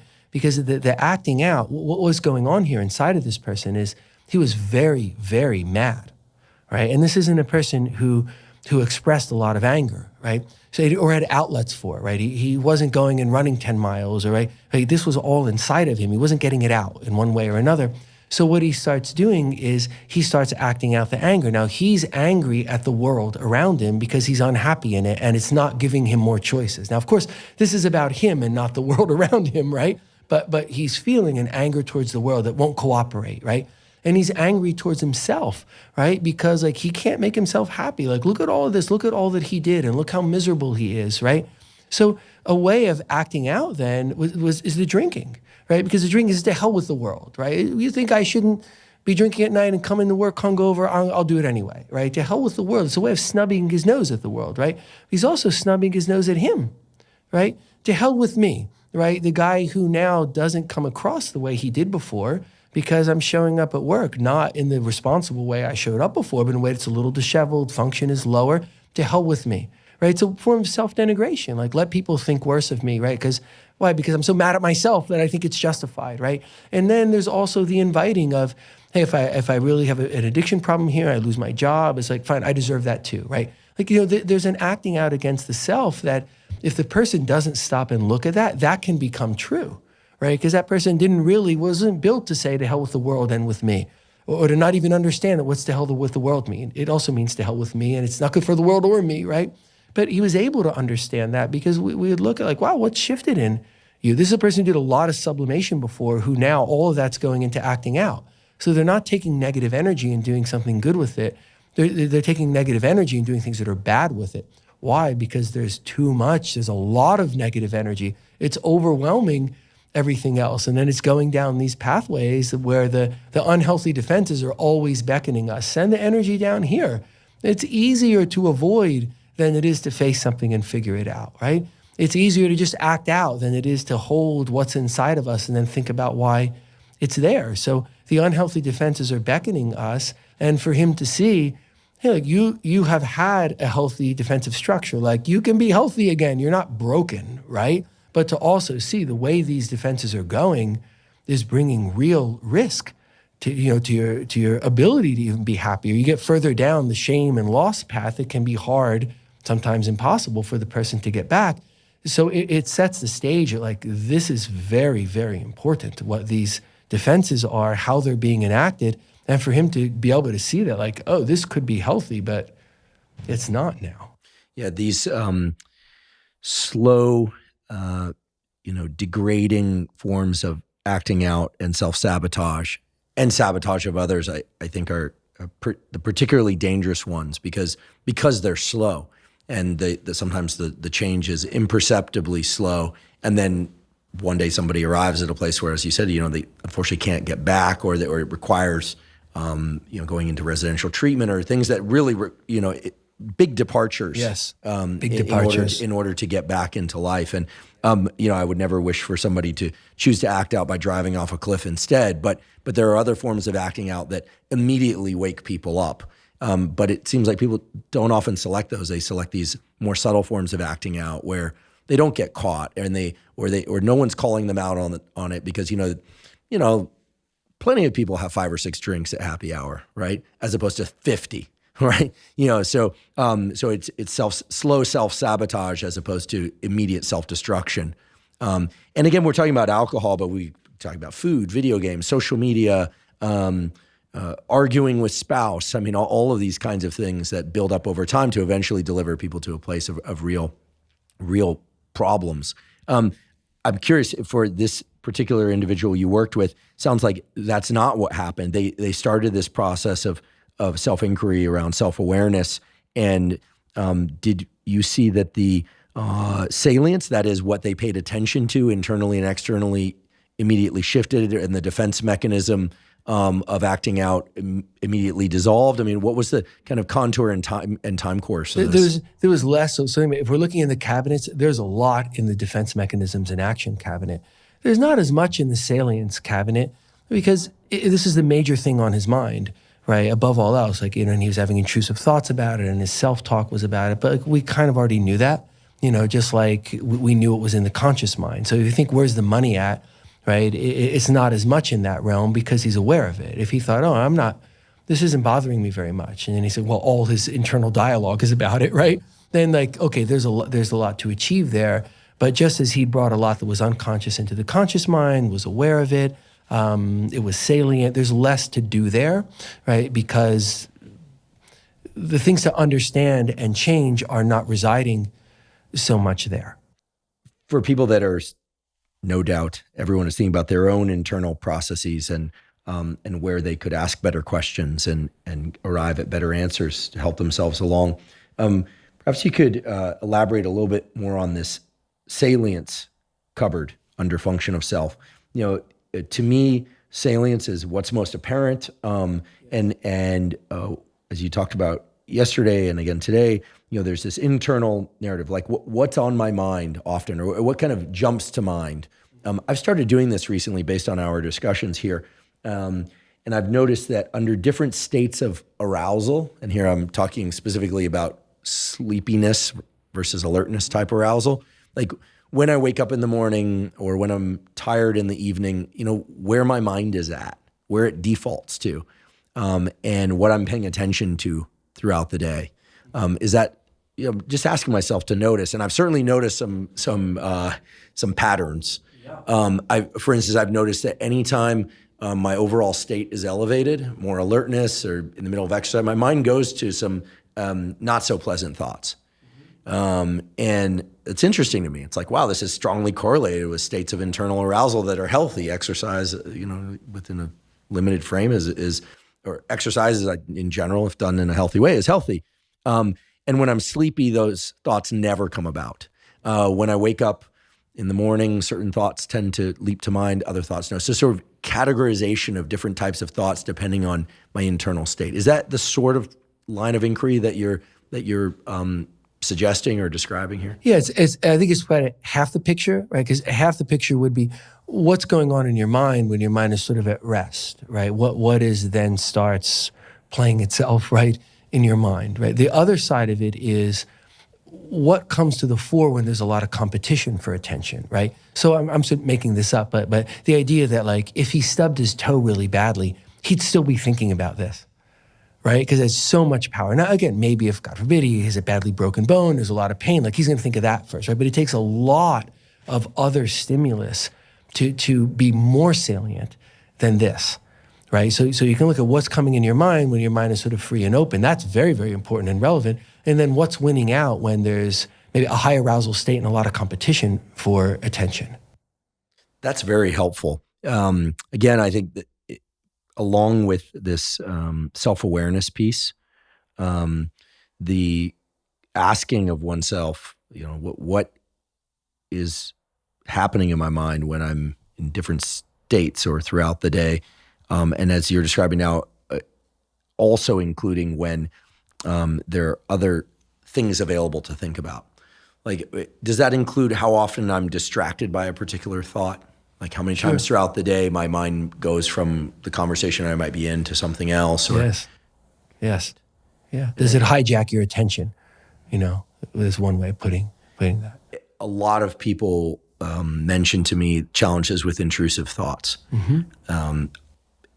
What can be done about those intrusive thoughts? Or is it simply a matter of paying attention to the fact that they're there and then thinking about the origins of those thoughts? Right. Absolutely. I mean, one example, you could have intrusive thoughts because there's trauma in your background, maybe very clear trauma that you're not facing and addressing, and then you have intrusive thoughts that say, I'm not safe. Okay, go look for what's still in the unconscious mind, or when it comes out a little bit, you push back into the unconscious mind.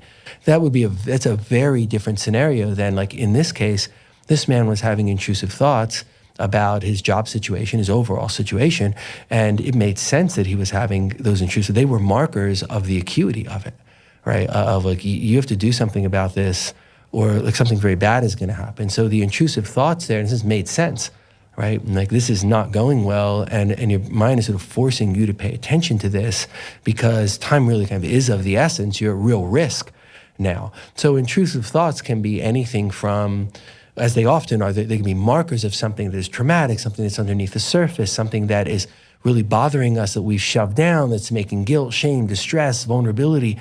That's very often the case. But sometimes intrusive thoughts are a marker of like, oh, right, that's a thing to pay attention to. And once we identify the intrusive thought, I mean, how do we eradicate it? I mean, how do we work with it? I mean, we're talking about trauma now, of course, it might map back to a childhood experience, some internal narrative, but is there some roadmap for moving intrusive thoughts from a place of intrusive and disturbing to simply there and kind of meh? I mean, it'd be wonderful to hit a delete switch, but obviously we don't work like that. Well, let's take a look, if we could, at this example, right? Which is a little bit different. If we run through this example of the person in the job, because then we should talk about trauma-driven intrusive thoughts, which is, I think, in many ways the biggest topic about intrusive thoughts. Mm-hmm. But think of this person here. If we go up from salience, we look at behaviors, right? And behavior actually now is very, very important, right? This person is drinking. They're still going to that job they don't want. They haven't gone and interviewed for the jobs they want, right? So we start looking at the behaviors that are making problems, the changes in behaviors that could make things better, right? And then on top of that, we arrive at strivings. And I think when I was talking about structure of self, I think at least one time I misspoke and said striving instead of self. Right? At the top of these pyramids, self and striving have a lot of overlap, right? Because if you're growing a healthy self, right, out of the sort of top of the structure of self pyramid, then that self is going to be aware of strivings and it's going to be better able to enact them. So, his sense of self was shaken here, but he was aware of the strivings for a better life, right? So now let's see the roadmap. It's interesting, right? Because the roadmap is his roadmap, right? If we look in those 10 cupboards, we come up with a roadmap. And the roadmap doesn't have us spending very much time in like unconscious land, right? Because he doesn't really need that, right? If we look at what makes the difference for him, what did we do, right? We really cultivated the self-awareness, the I that is making decisions for him. We looked at how his defensive structure had changed and the things he didn't want to be there now and the good things that were there before, and how could he get back some of that? How could he trend back towards what was working before? So we start to really look at that, and then we go from there really to changing behaviors. Like it requires a behavioral change, which is not to walk up to the precipice of doing this each day, but to actually do it, right? Because it was very clear, all the vectors, so to speak, inside of him were pointing towards doing it, and that was consistent with the self being healthier, that garden growing on top of the structure, and the strivings then being realized. So for him, that was the roadmap. And the salience, right, wasn't really part of it because the intrusiveness, the salience bias inside of him made sense. And then like, of course it went away once he made the decisions, right? Because the intrusive thoughts of like, you have to figure this out, right, weren't there anymore, along with the intrusive thoughts of, you'll never figure this out, right? Like it goes away because he made the change. But he made the change because we looked at self-awareness and we strengthened self-awareness. We looked at defense mechanisms, how they could be versus how they are. We looked at the behavioral change, which was really necessary. And then also referencing a character structure that has difficulty, right? Coming across the precipice, right? So we say, okay, that's a baseline characteristic of him. We kind of understand that, but how do we help him change the behaviors anyway? When he does that, the self is in a better, happier, healthier place. The strivings are realized. This person that stops drinking in the way they were. They start doing the enjoyment aspects of their life. They start doing them within reasonable bounds again. They're taking care of themselves. Person smiling, and now think the generative drive is much more fulfilled. So what comes on top of those pillars, right, is that person has a sense of humility, right? Enough humility to say, I'm going to walk away from this job. It's okay that the people in the job will think I'm crazy. How could you leave that? And like it triggers something in me in some way, but like, it's okay, right? Like I don't have to, I'm not out there for that. I'm not out there for the big thing that everybody is guiding. I can have the humility to go to the job that I know makes a difference and feels good to me, right? He's empowered to make change. We're moving away from the disempowerment to the alcohol and the avoidance, right? So there's empowerment and humility. And absolutely, if you talk to that person on the other side of it, like shortly, as he was enacting it, right, getting just to the other side of it, there was so much empowerment and so much humility, which were then brought to bear through a sense of agency that made the changes, right? That changed the job, that stopped drinking, that dealt with the people who thought negatively of it, right? Through a sense of gratitude of, it's not awful that I'm going to go make less money. A lot of people said that to him, like, how could you do it? It was so terrible. It's like, it's not terrible, right? I'm grateful. Like, you know what I'm going to do? I'm going to go make an amount of money that's all that I need, right? So it was like, that's what helps a person do that thing. And that's actually true, right? That's what mattered to him. So an a verb sense of agency and gratitude then leads him to the place where there was that peace, contentment, delight. He was delighting in the job that he chose, and his generative drive was in accord with it. Then eventually we stopped at some point working together. Like, he didn't need me anymore. He could always come back, but we didn't need me anymore. And you look at how were those last sessions. A lot of the last sessions were him, like in an excited way, telling me what he was doing, right? Like, oh, and then we did this, and like I did this, I figured this out. Like, he was so happy about it. And you can see that man's generative drive, which naturally is quite high in him, but was being squelched, right? That brings him out of balance. Now the generative drive was in quite a good place, and he had enough aggression or assertion, right, to go and do that job and to do that well, and even enough to counter anybody who would still kind of rise up and say that wasn't a good idea. He could counter all that. He was getting pleasure from it. He didn't need to seek pleasure by what? Not even pleasure because alcohol was pleasurable. No, pleasure because harming himself and saying to hell with you to the world and to him was pleasurable, right? He's not getting pleasure that way. He's getting pleasure in healthier ways, taking care of himself, doing the job he loves, doing his leisure activities. Like, the man comes into balance, and then like life is good. And when you say, yeah, okay, come back in a couple months, like it comes back in a couple months, maybe in 6 months, comes back one more time, I don't see him again. That's great. He totally doesn't need me again, and I atrophied, right, from his life. Great. That's the success state of it. He eventually arrived at being truly wealthy, right? Yeah. With all the components of mental health and peace, contentment, delight. As you describe his story, which is a remarkable one, it occurs to me that the narratives that we hear as children end up being so powerful. Yes. And I'm sure there are people out there that receive such direct messages from their mother and or father, like, you have to do this, you cannot do that. But often we get messages through observing and overhearing, right? The way that our mother talks about our father when he's out of the room, the way that our father talks about our mother when she's out of the room. And some of this could be nonverbal, like a rolling of the eyes, or somebody saying yes, yes, agreeing, and then they walk out and they just, and kind of blowing them off, right? I mean, we are all so aware and integrating all of that all the time. And I do think those messages get woven into us at a very deep level. Absolutely. And then, of course, there are the conscious narratives that we build up as we go through, in particular, I think, elementary and middle school and high school. I mean, I can still remember a negative comment somebody made about a jacket that I was wearing in like the 3rd or the 4th grade. Mm-hmm. I forget everything else that happened that year. Remember that? I remember that. Yeah, and I'm not, I'm not insecure about the clothing that I pick. I mean, obviously, it's a black button-down shirt. I've had similar shirts since the 1st grade. Just kidding. But the fact that that's embedded in my memory systems is like just it speaks to the salience of negative. Of insults, basically. It was an insult. And I'm sure I've insulted plenty of kids coming up, as a teenager and back and forth. And so, but these narratives get so deeply embedded. And the idea that one could pick a different path of vocation or miss the opportunity to be truly happy at a deep level based on these narratives. I mean, on the one hand, it's obvious. On the other hand, you just go like, whoa, this is not good. This is a flaw in the design, right? And yet you're giving us a roadmap to understanding and to overcoming it. Right. Let's say we take your examples and we look. They're great examples, and we look at them. Right.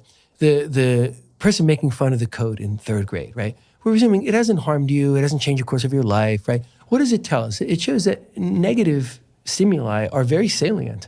Right. I'm sure you got a lot of compliments in 3rd grade too. Right? But it's the negative that stands out, which just shows that there's a salience bias in us towards the negative. And that's probably about survival and threat sensing. Like in some ways, it makes sense around human survival, but it doesn't make sense around human trauma, right? So you had given the example of what gets communicated to the child when, say, mother says something negative about father when father's out of the room, father says something negative about mother when mother's out of the room, just to give an example, right? So children, because the complex cognitive mechanisms haven't been formed yet, right? Then the natural way that the brain functions is in a self-referential way, right? So the child generally doesn't have the capacity to say like, oh, Mom and Dad aren't really getting along well in this certain way. So when Dad's not here, Mom vents a little bit about something about him by saying, the child isn't thinking about that, right? Then what the child will often internalize is, okay, there's me and there's Mom and Dad, and Mom says Dad is bad and Dad says Mom is bad, and I must be bad too, right? Because in general, if your parents are bad, then the child takes that on themselves. Now, again, I'm giving a simple example, but I'm very much extrapolating it. I mean, imagine if that were very, very aggressive, where the mother, when this happens, right, just tells the child how awful the father is, and the father does the same. Someone's not gonna come out the other side of that being like, you know what, maybe they're both awful, but I'm not. Like, that's not how that goes, right? So the lessons, the traumatic lessons of childhood get internalized, right? And they don't even always have a solution state. So you think about the man who knew, like, okay, you have to go get this job, and like all those things he internalized, you might say, well, I mean, he got to a good place for him, right? So for better or for worse, at least there was a place to go, right? To go work hard, go succeed, go check this box you've been told you're supposed to check. But oftentimes there is no solution state. So how many children, I mean, it's terrible that this is such a high percentage of the work adult practitioners do is helping people who as children were told one way or another that they were worthless, incapable, bad, right? That gets put into the child, unfortunately, far, far. I mean, one time on the planet is too frequent, let alone how often this happens. That example makes really good sense. Could we, and this is a question, could we add to that the example whereby the child overhears, again, examples of what, say, men should be like, or women should be like these things. It's not so much like you did wrong, Andrew, or you did wrong, Paul, like or telling the daughter like you screwed up, but it's more again narratives that we overhear, or even a parent showing delight or excitement about a certain phenotype in the world, like, oh wow, look at that person, or look at them, like isn't she beautiful, right? That the young child thinks like, okay, well then that's the epitome of beauty through the lens of the parent. Yes. Or gosh, like this person, like ugh, like then that child internalizes that this is the epitome of disgust with another human being, And I think children are so savvy without realizing it, as to like, okay, well then I guess you move toward that, and you aspire to that, and you deflect from that, and you can see how these trajectories can be set very early on. I mean, these are the 4-lane highways that we were talking about in episode 1, where just routes of neural processing that can bring us to choices in life and places in life that oftentimes you go like, I don't want to go down this path anymore. And so the exploration of early narratives, both direct and indirect, first person and third person, seems so critical. How does one go about that? I mean, clearly with a trained clinician like you, you would guide somebody through the process. But if somebody were to try and do this in some sort of structured way for themselves, what do those lines of inquiry look like? Because we have vast number of experiences from childhood, but some messages are going to be more salient than others. Sure. Yeah, the idea that reflective self-scrutiny, can help us, I think is a great idea. It's a great concept. And we do a lot of different things sort of inside, and we're guided to do a lot of things inside. But this, I think, should overshadow many, if not most of all those other things of like, what's really going on inside of me? Because if you think about it, a lot of people will come through that and they'll learn, right? So the person is told, like, this is what beautiful is. This is what successful is. This is what good enough looks like, right? And that person may, through all sorts of experiences, maybe other people in their lives who are more balanced, be able to arrive on the other side of that, even still sometimes going through the midst of it, depending upon age and situation, and know like, okay, like that's what, my father and mother thinks like, this is what beauty is, this is what success is, but it's one set of opinions, and there's not a set of opinions that are going to define me. Like sometimes people get to that place, but a lot of times they don't, and they carry that lesson forward and they're not aware of it, right? So they think that they're very unattractive, even though other people are giving them different signals. They think that they're very dumb, even though other people are giving them different signals, and their own grades and their own success may be giving them different signals, right? But they're not putting the two things together, and that's going to generate tension, right? That might be why that person doesn't follow up on potential relationships, right? They just don't think they're good enough, and the person's eventually going to reject them because of what they look like, right? They're taking that with them in this example from childhood, right? Or they're not satisfied with the job that in other ways is like really great, right? They enjoy the work, they enjoy everything, but it doesn't pay enough, right? Why? Because they have some false idea inside of what it's supposed to pay, right? Because it's what the parent said. So by self-scrutiny of like, what are the givens? I always think it goes back to the math minor, right?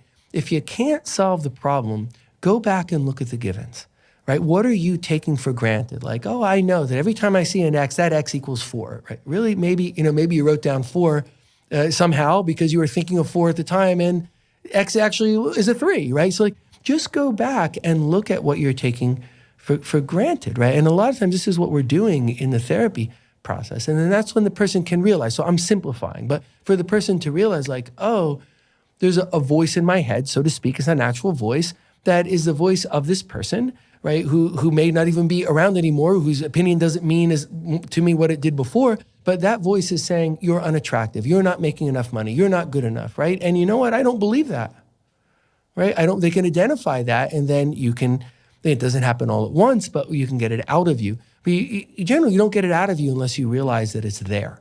What is the process of getting it out?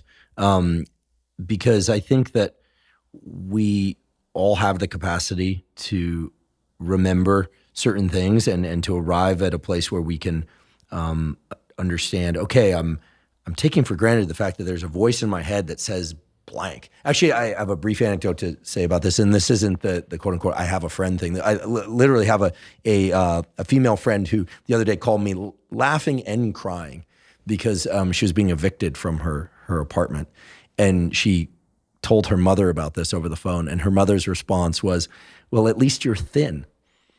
Wow. And she was laughing and crying about it because it reflected so much of her childhood. Right. That like no other accomplishment of having a job, having an apartment, et cetera, mattered. It was about one thing. It was about a certain form of aesthetic beauty that I'm not even sure she subscribes to, even though she happens to be thin, right? So the fact that her mother would lift that from the conversation, there's such a deprivation of so many things in that interaction. But But it really wasn't about that interaction. It was, she was calling me because it was really about her entire childhood, right? And obviously I'm not equipped to solve the problem, and it wasn't a request for money or anything of that sort. It was almost like the hilarity and the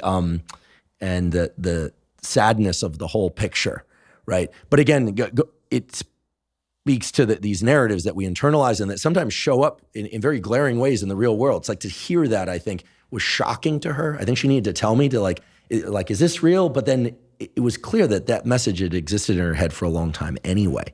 That could be very pivotal if she realizes that, right? And even the power of the humor of it is like, this is absurd, right? That can be very powerful in creating change. Because if there's some vestige of that inside of her, right, where like she still believes like, oh, I'm not good enough because I achieved A, B, and C, but I don't look like X or whatever, it can very much help, because there's a lot of power behind realizing that absurdity of like, oh my God, that's bizarre. Like, so, but wait, is any of that inside of me? Am I carrying some of that with me? I mean, there's an incentive for self-scrutiny through what you're describing, because what's the ideal amount of that to still be in her? 0.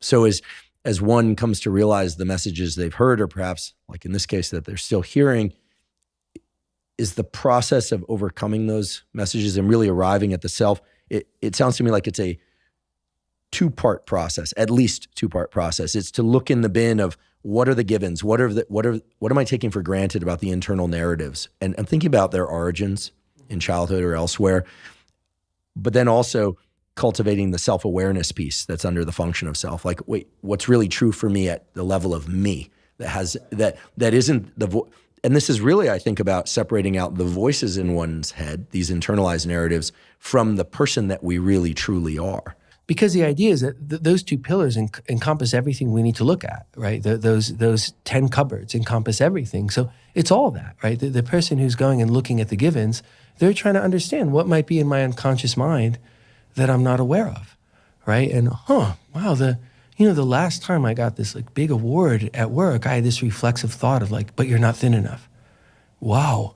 Whoa, right? Like there could be a process like that's going on inside of me. I don't want that going on inside of me, right? So the process of trying, what is unconscious in us that may be causing us harm, which is often that's where the trauma goes, right? It's where the childhood trauma seats itself, which brings us back around to the intrusive thoughts, right? Intrusive negative thoughts, a negative self-dialogue usually does not mean what it meant to the man who needed to change jobs, right? Because they were there for a good reason, right? And he needed to make change. More often, they're the vestiges, the hangover, the lingering badness of some prior trauma. So oftentimes when you think, like we talked a little bit yesterday about the person who was driving in the car and just telling themselves over and over that they're a loser, right? And then they can't achieve the things that they achieved when they stopped doing that. I'm simplifying a little, but that's the basics of it, right? Because the intrusive thoughts, the self-narrative, all the negativity in us is often coming from places that are in the unconscious mind, right? Not always, but this idea that I don't think I'm good enough. I'm saying it to myself over and over again, like, wow, let's go back and look at why, because the answer to that, again, lies in a different place. There's just a different roadmap, right? The man who needed to change jobs had a roadmap that like spent a little bit of time in the I, self-awareness, and then it went through self-defense mechanisms in action land, and it spent a lot of time with behavior, and then it got up to the strivings. That's his roadmap. Whereas for someone who's laboring under the intrusive thoughts, the negative self-talk, the automaticity, the givens of childhood trauma, then needs to go to a different place where now we're spending time in the unconscious mind, thinking about what's there, figuring out what's there, bringing things to consciousness, right? That person, say, realizing maybe, your friend who had this realization of like, oh my goodness, we say, wow, did that bring something to the conscious mind in her? If so, great, let's look at that, and let's look a lot at it, and let's look, are there other things there too, right? Are there other givens, right? Let's bring them to consciousness so that we can talk about them, we can identify them, and then look at how does that relate to defense mechanisms and character structure, and like now what are we doing?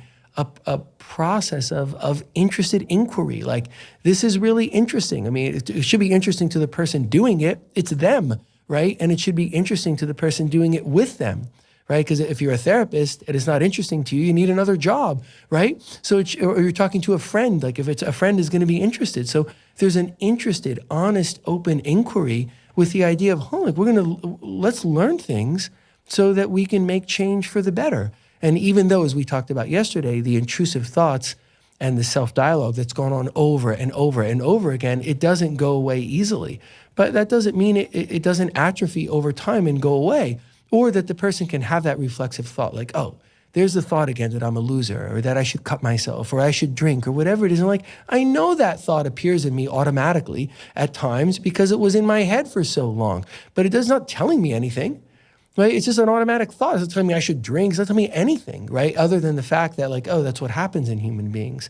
Like that's how the self-understanding brings change in us and gets us over the barriers of, well, I've been trying this for, what modern mental health would often have us think. I took the selects and I did the 10 sessions of CBT.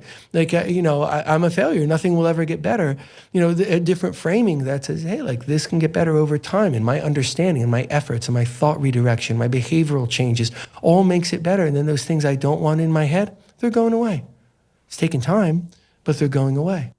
I'm relieved to hear you say that one can have intrusive thoughts and that one approach to dealing with those is to acknowledge them and look at them and not try and push them back deeper, not try and eradicate them. I'm familiar with having intrusive thoughts, not all the time, but at various periods throughout my life. And the idea that one can just like extinguish them is a great idea, but that's simply not the way it's worked, at least not for me. But I have found that if I, just say, okay, this is spontaneously coming up through the neural circuits of my subconscious and they're intrusive and I don't like them. But I eventually arrive at exactly the place that you described, which is that it's like, there's nothing actionable here. Like it's just, they go from being intrusive and troubling to intrusive and just kind of mildly irritating to intrusive and like, okay, I just, and yes, I go through some redirect, like trying to redirect my attention from time to time when they're happening. But I eventually just get to a place where it's like, okay, it's just a boring story or boring imagery. There's nothing there. Like there's nothing there. And then they eventually break up like clouds. And that process could take a while. But right, because you took the energy out of them, right? You made them go away, which happened over time. And then the energy that was so powerful becomes less and less and less. And what happens? They dissipate, they atrophy. Right? That's how they go away because there's no more power. Mm-hmm. There's no more power in them. And that really is the way that we make change. And I think, your emphasis upon the fact that it takes time, the fact that it takes effort, the fact that it only goes away slowly. Over 20 years of at times being a therapist, right, what I've seen be the most daunting, the thing that makes people just give up and go away and go back to the things that are bad, give up on themselves, are that it takes time. And, if you think it's supposed to take 2 weeks and the world around you is kind of leading you to think that, and then you go for help and the help kind of leads you to think that, whether it's 2 weeks or it's 10 weeks, if it's going to take 2 years, you're going to go away disheartened, right? Or maybe more angry at yourself or maybe demoralized. So we have to look at the truth of all of this. Like a parallel to your story, in my own life, for years and years and years, I carried a negative voice inside that was always waiting for me to do something wrong. So if I say something that's a little bit off or not exactly what I want to say, now it would say like, that wasn't good. Like it says something negative inside to me. Or it's waiting for me to drop something and say that I'm stupid and clumsy, right? With me all the time. But over time, through self-reflection, through therapy, like through a lot of hard work, but a desire for things to be better and a desire to understand it, right? Like it's not there anymore. I mean, every now and then it'll raise its head, right? I'll do something really, I dropped a cup of coffee, I haven't done it in 10 years and it made a mess and now people are coming to clean it up and man, the voice came back, right? But I could recognize it, right? Like I really feel bad about this. And now it gives that voice a chance to come out, but it doesn't come out much anymore. Whereas I lived with it for years. It doesn't come out much anymore. And when it came out not that long ago, like I could recognize it. Like I'm not happy I did this and let me help clean it up, but it doesn't mean I'm an idiot, right? So the voice in my head can just go away as I've been helping it to do for a bunch of years now. Yeah, I think also important for people to understand is that it takes time, but that we can all potentially engage in right actions, moving towards strivings and hopefulness as we cope with those and try and diminish those internal narratives, those intrusive thoughts. It's not as if during the entire process, you can't function. I mean, I think that it's cognitively and sometimes even physically demanding to do, but we can still engage in healthy ways in the world, and we can still try and avoid acting out and avoid forms of denial. And as I say this, I'm realizing that the wish for or the impulse to really just suppress intrusive thought, born of trauma or whatever else, is really futile. Like that's not going to work. It's not going to work. We have to embrace these narratives and not expect them to disappear in a finger snap, but embrace them and like see them and look at them and be unafraid to look at them and discount where they are absolutely not true. Right. I would say unafraid to understand, right? Because we must understand. It means we must look at what's going on inside of us. When I didn't like that voice but was afraid of it, like what is going on inside of me? What does this say about me? And I'm directing away from it. Well, that's why it was with me for like several decades, right? But when I start to go look at it, I can find an answer to it. And again, you have to look at what's going on in that person, because one might presume, and maybe people listening are presuming this or maybe not, but a reasonable presumption that might just reflexively happen in a person would be to think that, oh, when I was younger, the messaging I was getting was that you're not good enough, right? You're not good enough, right? That's why I carry with me the you're not good enough, right? But it's not that. Sometimes it's the opposite, that I was rewarded a lot when I was younger for doing things in a way everyone thought was great, right? Like getting great grades and being well-behaved, doing all sorts of things that brought a lot of positive reinforcement to me. But I never handled well things that fell even a little bit short of that, and then it would evoke a lot of shame. So the oppression inside is not coming from denigration, it's coming from something different, right? Which is also why this is not a search to blame someone, right? Because sometimes the people who are giving the message, like they're doing the best they can. I mean, someone who's saying to a child, you're a loser, like that's not okay, right? No matter what, that's not okay. But that's often not how it happens. Like, the parent, like he says, communicating, they don't realize that every time they're admiring a certain level of wealth or a certain kind of beauty, they're giving that message that the child that doesn't meet that or ends up not meeting that isn't good enough. Like, but they don't know that. Or, I had, like, my parents tried to nurture me and they did a good job of it in many ways, and teachers did a good job. But so they're not realizing, hey, this person's going to end up, a bunch of years from now not thinking anything's, good enough. And I mean, they don't know that. So it's not a search for blame. And I think that's very, very important, because often people don't want to look inside because they think either I'm going to find something dramatically wrong with me. And the answer I would give is there's almost surely not something dramatically wrong with you if you're having that thought. And if somehow there is, you're better off looking at it now than later, right? And so that's part of it. The other part is that people become worried that they're going to ruin something. I like my parents, and if I go look at this, I'm gonna hate them. Or like people say things or think things like that. And the idea that we may get down to something that really involves someone being responsible for something bad. Now, if that's the truth, the person already knows that inside. The vast majority of times, they know that. They're just not facing that. But most of the time also, it's not that. It's just like, okay, that's how life evolved. And what's the predisposition? Like, I was smart enough to get good grades and I have a low threshold for shame and people reinforced me and like, oh, like I can kind of understand that. So then I can get control over it. It's not a search for anger, frustration, blame of self or others. Yeah, and oftentimes I hear that people are afraid of dealing with these deeper issues or addressing these deeper issues for fear that they'll lose, say, their drive, right? The thing that makes them successful in the first place and that allows them perhaps even to afford therapy or afford the time to think about these sorts of questions. So it seems to me that the drives that you referred to earlier, the generative drive, the aggressive drive, and the pleasure drive are such critical nodes or areas to look for all of us in terms of figuring out whether or not we're doing well or less well according to some features that are pretty much universal in people. Essentially what I'm saying is at least by my understanding, we all have drives to some extent or another. And to the extent that our aggressive drive is very high and pleasure drive is very high, and whether or not it's pointed in the right direction, it can be generative. If it's not, perhaps it can undermine our generative drive. I'm very curious to know how you've observed the different ranges of these drives in people and how that predicts whether or not people will do more or less well in different areas of life, essentially how the different drives play out. Mm-hmm.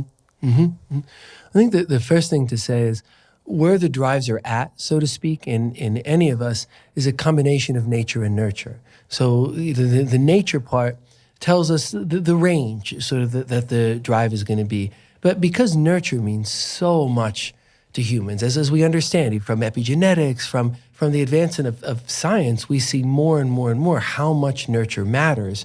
So the range that's denoted by nature is probably pretty broad. I mean, we see the manifestation of that. And then the nurture lets us then move that drive. Now, sometimes nurture that's not gone in the right place can move the drive in the wrong direction, right? But as adults, as people who can take care of ourselves, who can learn about ourselves, we can change where the drives are seated. It's not an easy thing to do because it requires a lot of changes of self-knowledge and hard work, but we can do it, right? We can change the sort of array of how those drives are manifesting themselves within us. And we see that. I mean, that's part of the hopefulness of mental health treatment, right? That we see not just surface changes, but we can see changes on a deeper level. So I think it's important that these things are not fixed, although there are some natural elements. You know, someone who may have a natural sort of low aggression or low self-assertion, okay, it's going to be in the lower range, but it doesn't mean that it's locked in at any one particular point.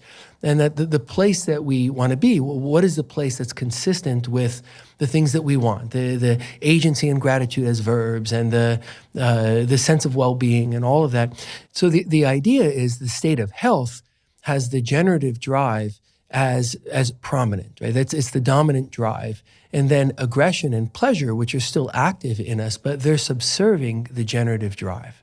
And that's the state that we wish to be in. So when we're assessing, okay, why is there something that doesn't feel okay or something that's not going okay, right? Then one way to start, right, is to look at, okay, what's going on in the person? What may be off in the drives? That gives us a very strong idea of, okay, what's going on, a way of understanding what's going on as we then go and look in the 10 cupboards to figure out the specifics. Okay, what is actually going on here that we can then change? But the framing of what's going on can come through the lens of looking at the drives and how they're manifest in us. What does it look like when the aggressive drive is very high and the pleasure drive is also very high? So if these drives are running too high, where we end up at is in a place of envy, right? And envy, I'm always sort of on the soapbox about envy because I think envy is just so wildly destructive. And if the aggressive drive is very high, so the person, say, in one way this can manifest itself, just wants more and more and more, right? They're not getting satisfaction from anything, but they want more. That may be because of a strong vulnerability inside of them. So something that might map to narcissism, for example, there could be a strong aggressive drive to get more, and that leads to something that's very unhealthy. So the idea that I want more, I need more, I don't have enough, I can't get enough, then fosters envy, right? Which is not the desire to like be better or to have more, but it's just the desire to feel better about the self, whether that involves raising the self up or bringing someone else down. That's why envy is destructive. So very high levels of aggression that are not tempered, for example, by a generative drive that would also be high, then create a circumstance of envy, and the envy is destructive. And the same happens if the pleasure drive is very, very strong. So if one continues to want more pleasure, so I can't find any satisfaction, I don't feel good about myself, I feel bereft inside, right? And I see that, pleasure can make me feel better, but just for a little bit, right? Then it fades away and I want more of it and I want more of it. That also can lead to the place of envy. Like that's the outcome. So if the aggressive drive is running very high, or the pleasure drive is running very high, or if both are running very high, but it only takes one in order to end up in a place of envy. So if the generative drive is not high enough to overcome how high the aggressive drive is, which would mean then the aggressive drive would be sublimated towards good, productive things. So take the energy and put it towards something that is goodness. But if the aggressive drive was way out there ahead of the generative drive, that ends up in a place of envy, as does the pleasure drive. If I want more and more and more, but I never get satisfaction from anything, it never brings me any sense of goodness, that where it ends is in a place of vulnerability and resentment, right? Because envy involves wanting more, right? And envy, if we look at what's really going on, envy under the surface involves wanting everything, right? If a person is at the outer limits of envy, right? Which is why envy is so destructive, because if I can't get enough pleasure and there's so much aggression in me, then I'm not going to make myself feel better. But what I can do is make other people feel worse. I want to ask you more about envy, but first I want to ask, is one way to characterize the generative drive and to distinguish it from the other drives is to say that generative drives are pro-social, meaning they tend to bring about benevolent interactions between people? Mm-hmm. Yeah, in the sense that, so pro-social as constructive, right? As in a sense, building goodness, then yes, because it's the drive in us that makes us want to love and nurture things, right? That makes us want to learn and sometimes learn to make better in the world or learn for learning's sake. That the drive is a drive of goodness. So if the drive is then going to enact itself in the world around us, it's going to be pro-social, because we exist as social units, right? I mean, if we decide, I want to be an island off somewhere, like that's not healthy, right? We exist in social units, from small, like a nuclear family, right, to a neighborhood, right, all the way up to nations and to the planet. So if we perceive the truth of that hey, there's an interdependence between me and others, and I see that, then the drive will lead to choices and behaviors that are socially constructive. Earlier, you talked about aggression, and you were clear to make sure that we all understood that aggression does not necessarily mean violent aggression. Right. That there are different forms of aggression. I'm curious if you could give us some examples of how you've observed people with high levels of aggression and high levels of pleasure drive as well, both male and female. And here, without defaulting to stereotypes, I think a lot of people just, despite the fact that you've clarified what aggression is and isn't in the context of this conversation, we hear the word aggression and we think verbal attack, physical attack. Mm-hmm. However, the way you're describing aggression and the aggressive drive, I have a feeling that you're referring to other expressions of aggression as well. So if the aggressive drive is running too high, and that could have factors of nature, factors of nurture, right? Factors of the situation the person is in, factors of their whole life, but it ends up at the moment in a place that is too high, then what that person is doing in one way or another is to try and exert an unhealthy level of control.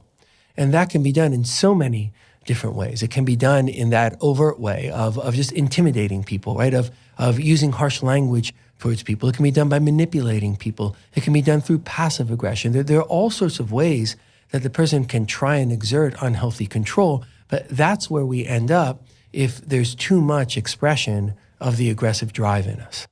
That makes sense, and it reminds me of an example from my own life where, well, first off, I should say I've had almost exclusively positive collaborations among my colleagues at Stanford and elsewhere. Like every one of those collaborations has ended in a paper that we were all happy with, but more importantly, the relationships grew and were not diminished, right? But I had one collaboration with someone not to be named where it was going very well, but I had the need to reschedule an appointment. So I sent ahead a note about the fact that my car needed dealing with. I had some other things. I explained why I need to reschedule the appointment, and didn't receive a reply, which was a little unusual, but then eventually received a reply that said, well, it's clear that you don't want to pursue this collaboration, which is like the furthest thing from the truth, right? And so I expressed that, and then the collaboration was reinstated. But it brought to mind some concern for me. Because it was sort of an extreme reaction to, something that happens among academics, or anyone. We get busy with things come up. It was important to tend to the car, that is. And then at some point later, They were late to a number of meetings. Okay, no big deal. We're academics. We tend to run late. That's typical of many academics. But then I was late once to a meeting, and they essentially left and wrote an email that said something of the sort like, I've got my own great ideas, so I'm no longer interested in pursuing the collaboration. Wow. And I was like pretty shocked, right? Because there was nothing really outside the ordinary in terms of busyness and professorial schedules, and there were other people involved, postdocs and things like that. And there was a great project to be worked out. So I remember being disappointed, but also really kind of surprised. But then when I mapped it back to the earlier example of the car incident, I thought, well, like there's a real sort of lack of ability of this person to handle disappointment, and yet they're exerting or demonstrating rather some of the same behavior of occasionally running tardy and these kinds of things. And I remember feeling like it was pretty aggressive.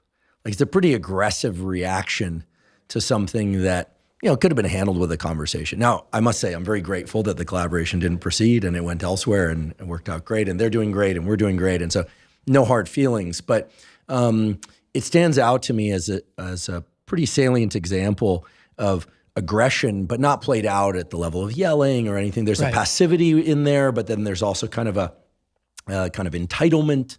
And here, of course, I'm only looking at the other person's behavior. And I should acknowledge, I realize canceling, not good. Being late, not good. But listen, I'm a human being, and you canceled once, you were late once. This isn't habitual. This is human stuff, right? Right. And a lot of good work had gone into the project. Right. And there was a cost where most importantly, the postdoc suffered because they weren't involved in these interactions at all, and yet the project halted at that point. Mm-hmm. So to me, that seems like an example of somebody who has a strong aggressive drive, and that's clear from they're incredibly successful in the academic domain.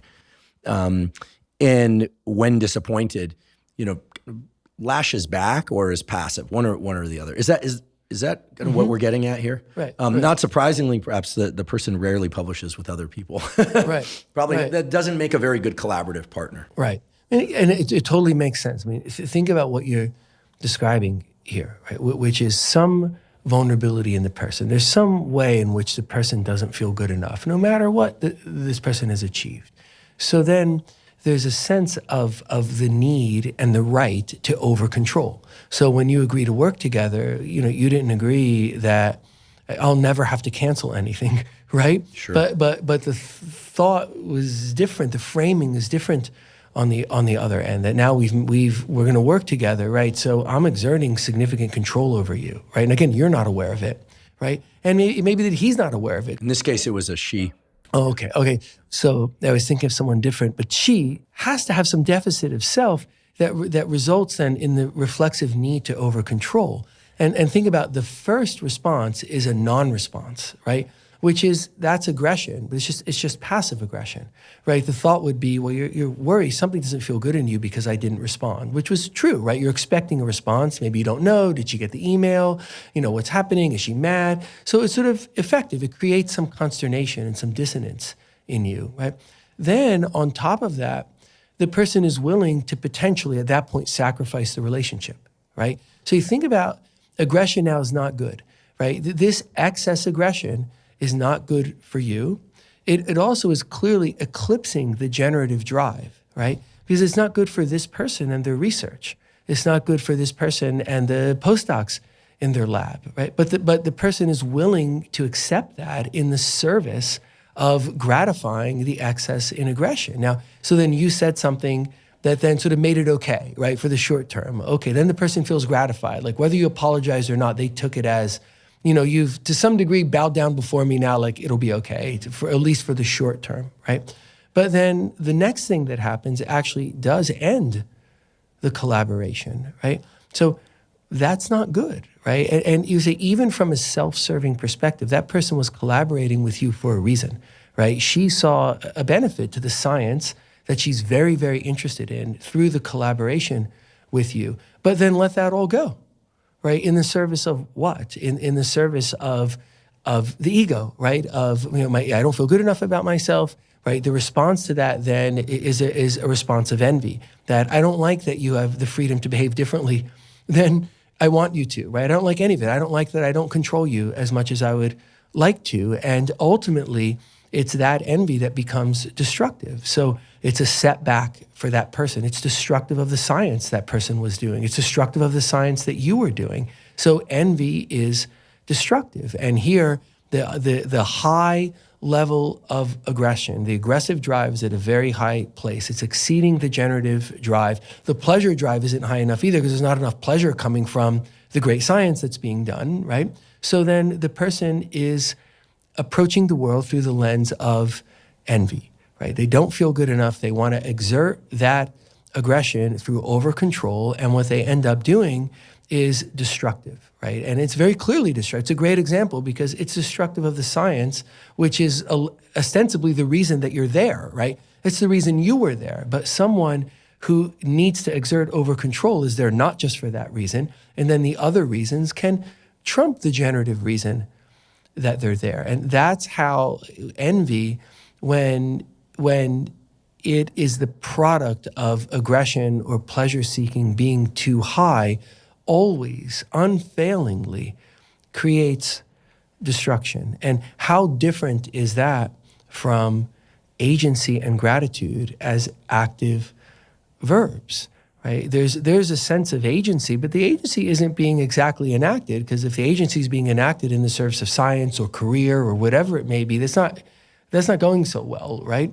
And the gratitude part isn't active. Like, my goodness, I'm here. Like, I have this great career. I'm discovering things. I get to spend my life in science. I get to collaborate with you. Like, there's so many things to feel good about. I have postdocs in my lab, right? I get to nurture them because I know more and I can guide. Like, that's not leading, right? Envy is not those things, which is why people who are doing that, at least in this realm of life, although this often, this bleeds into other realms of life. The vast majority of times, you see is someone who does not have happiness, right? In the way that we're, happiness with the quotes, right? That happiness is, the sense of peace, right? The sense of well-being, right? This being able to delight in things, contentment, right? The person doesn't have that, right? And here it's interesting, right? This person gets to the highest levels of academia, and they're very successful, and they have a lab of their own, and they're collaborating. You think that's all great, right?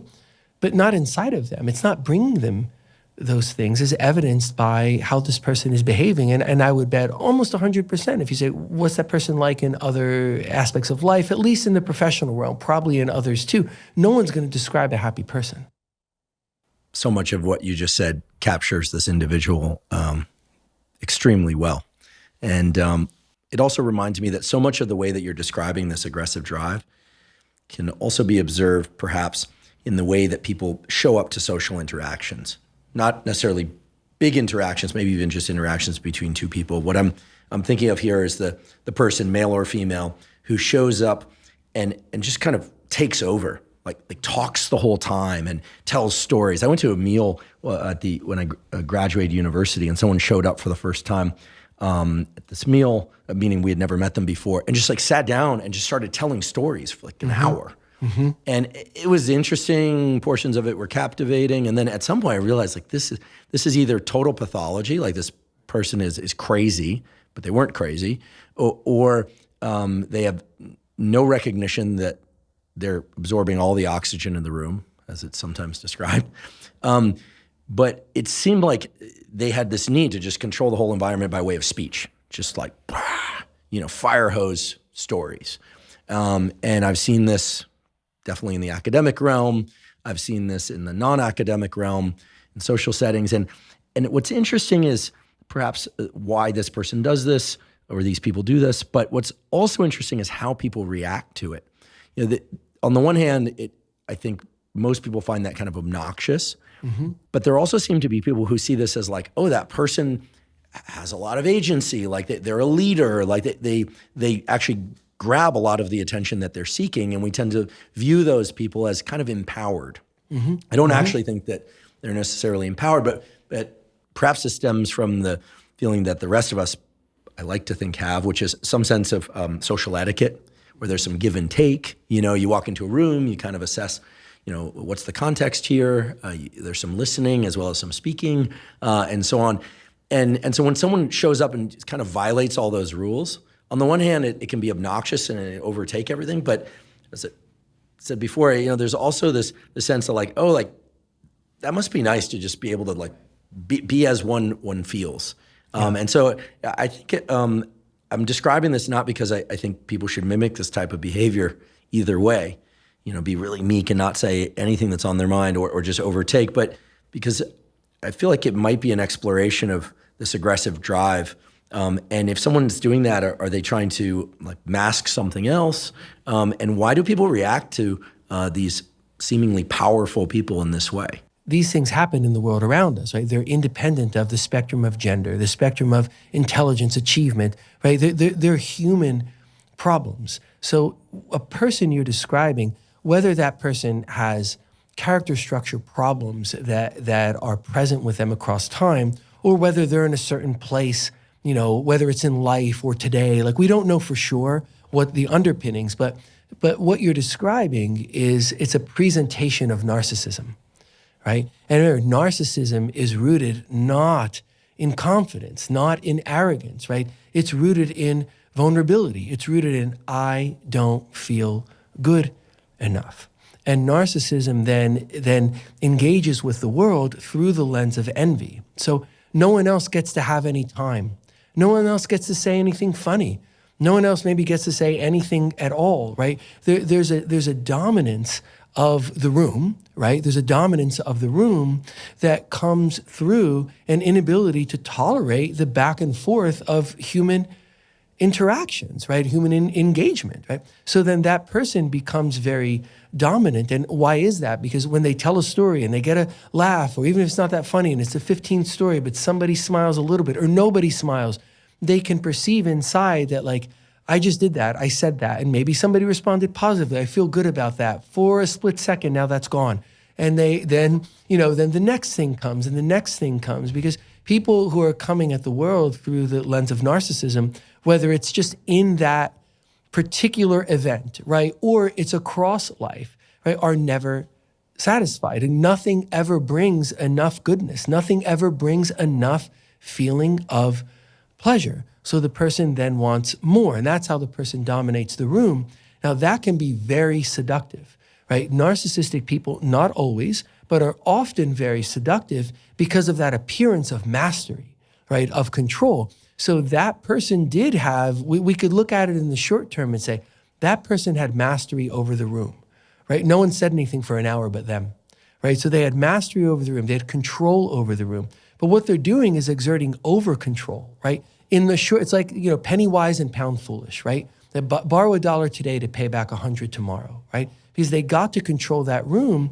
But a lot of people, not everyone, right? Some people are seduced by it, right? But a lot of people will take away from that something that's not a good feeling, something that wasn't mutual, that doesn't make that person want to collaborate with that person, even be in the same space as that person, right? So it's counterproductive, right? Because the people who might come under the spell, so to speak, right?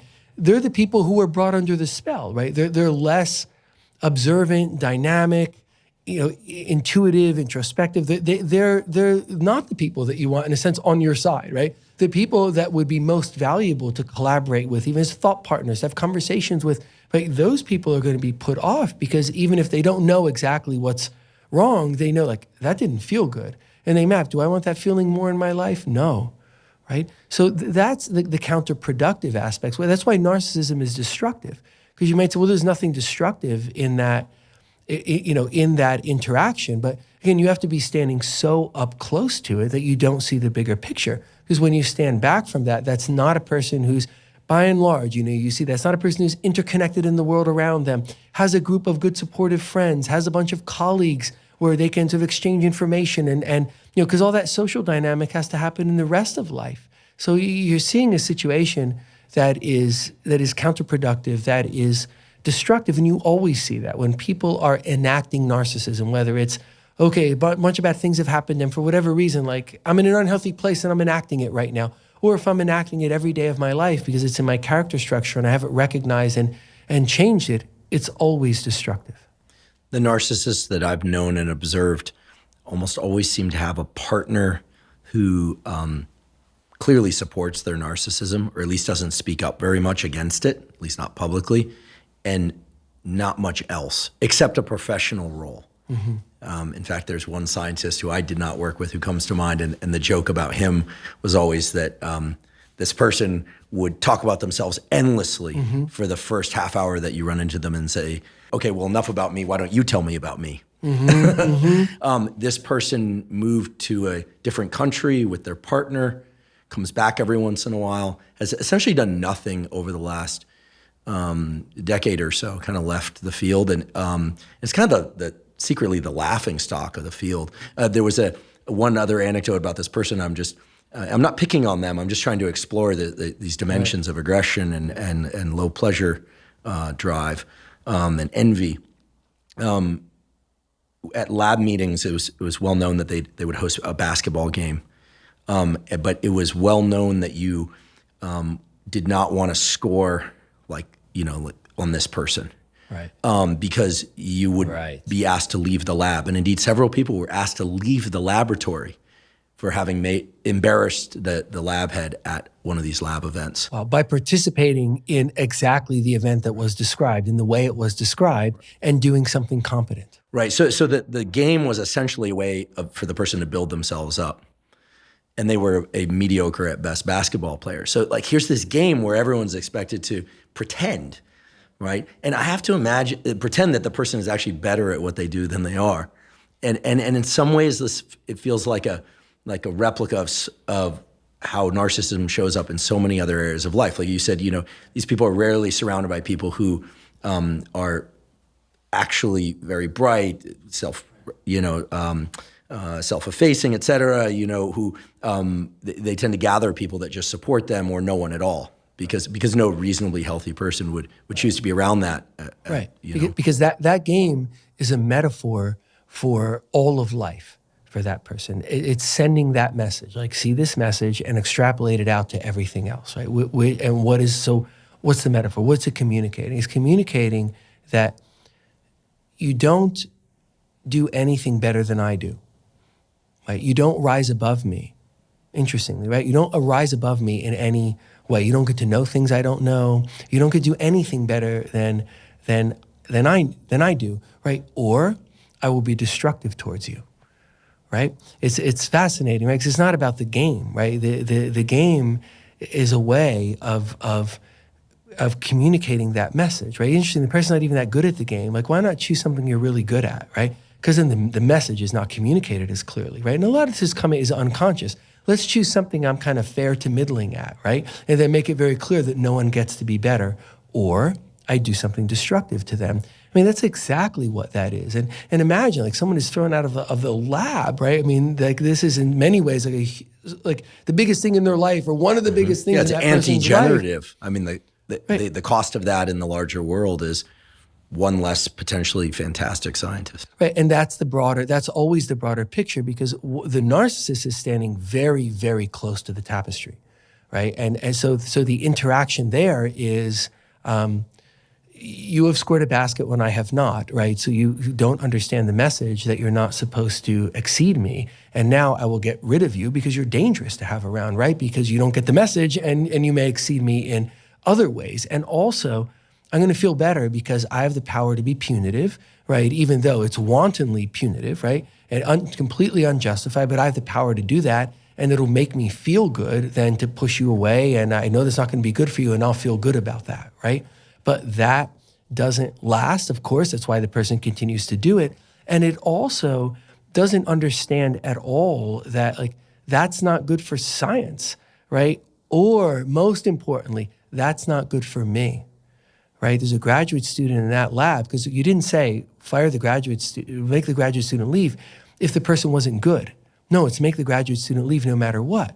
So the person is doing things that are injurious to the society around us, obviously to the specific person they're targeting, and also to themselves. And that's where if you follow envy, and you see high levels of it in situations that are unbounded. So like this situation is unbounded in the sense that the person can do that. There's no higher authority. Right. Well, labs, now this is changing. And by the way, I should back up a second and say that I do believe, and it's been my experience, that most scientists and lab heads are not that way, narcissists, right. are quite kind, are benevolent. I mean, they can be a little quirky. We're scientists after all, but not narcissists. At the same time, it is true that for a long time, less so now, laboratories were sort of like little fiefdoms. There was very little oversight from the universities. And so the lab you joined became your entire world and landscape. Right. And there was some exploitation by narcissistic lab heads, for sure. As you said, it was unbounded, right? Like there was no oversight. Whereas this would be much harder to recreate today if someone wanted to. And I think that's why by almost everyone listening to this, it will resonate with them. They'll find some familiarity because you see this, or you can see this in situations where there's a bounded group of people, right? There's just a certain group of people in a certain situation, and that's who they are.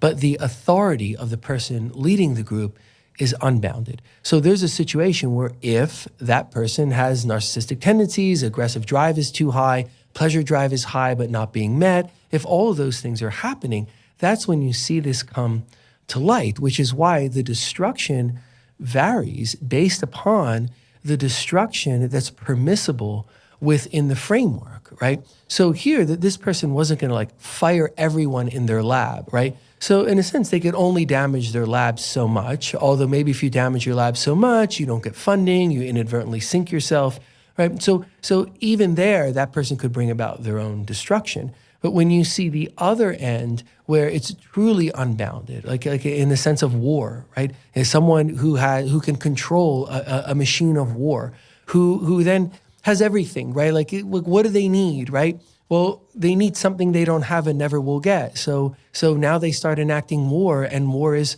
destructive, right? And you think, oh, that person wants something. I mean, how many times does someone start a war, right? There's clearly an unjustified war, right? It's a war because they want something. Then they get something and they're satisfied, right? That's not how it goes, right? Then they get something and they're not satisfied and they want more. So in discussions at times about narcissism and envy and how that can play out on the world stage. So sometimes, huge events in human history will come up, and people, for example, will bring up Adolf Hitler and the idea that Hitler wanted things. No, the unbound narcissism, the unbound envy wanted destruction.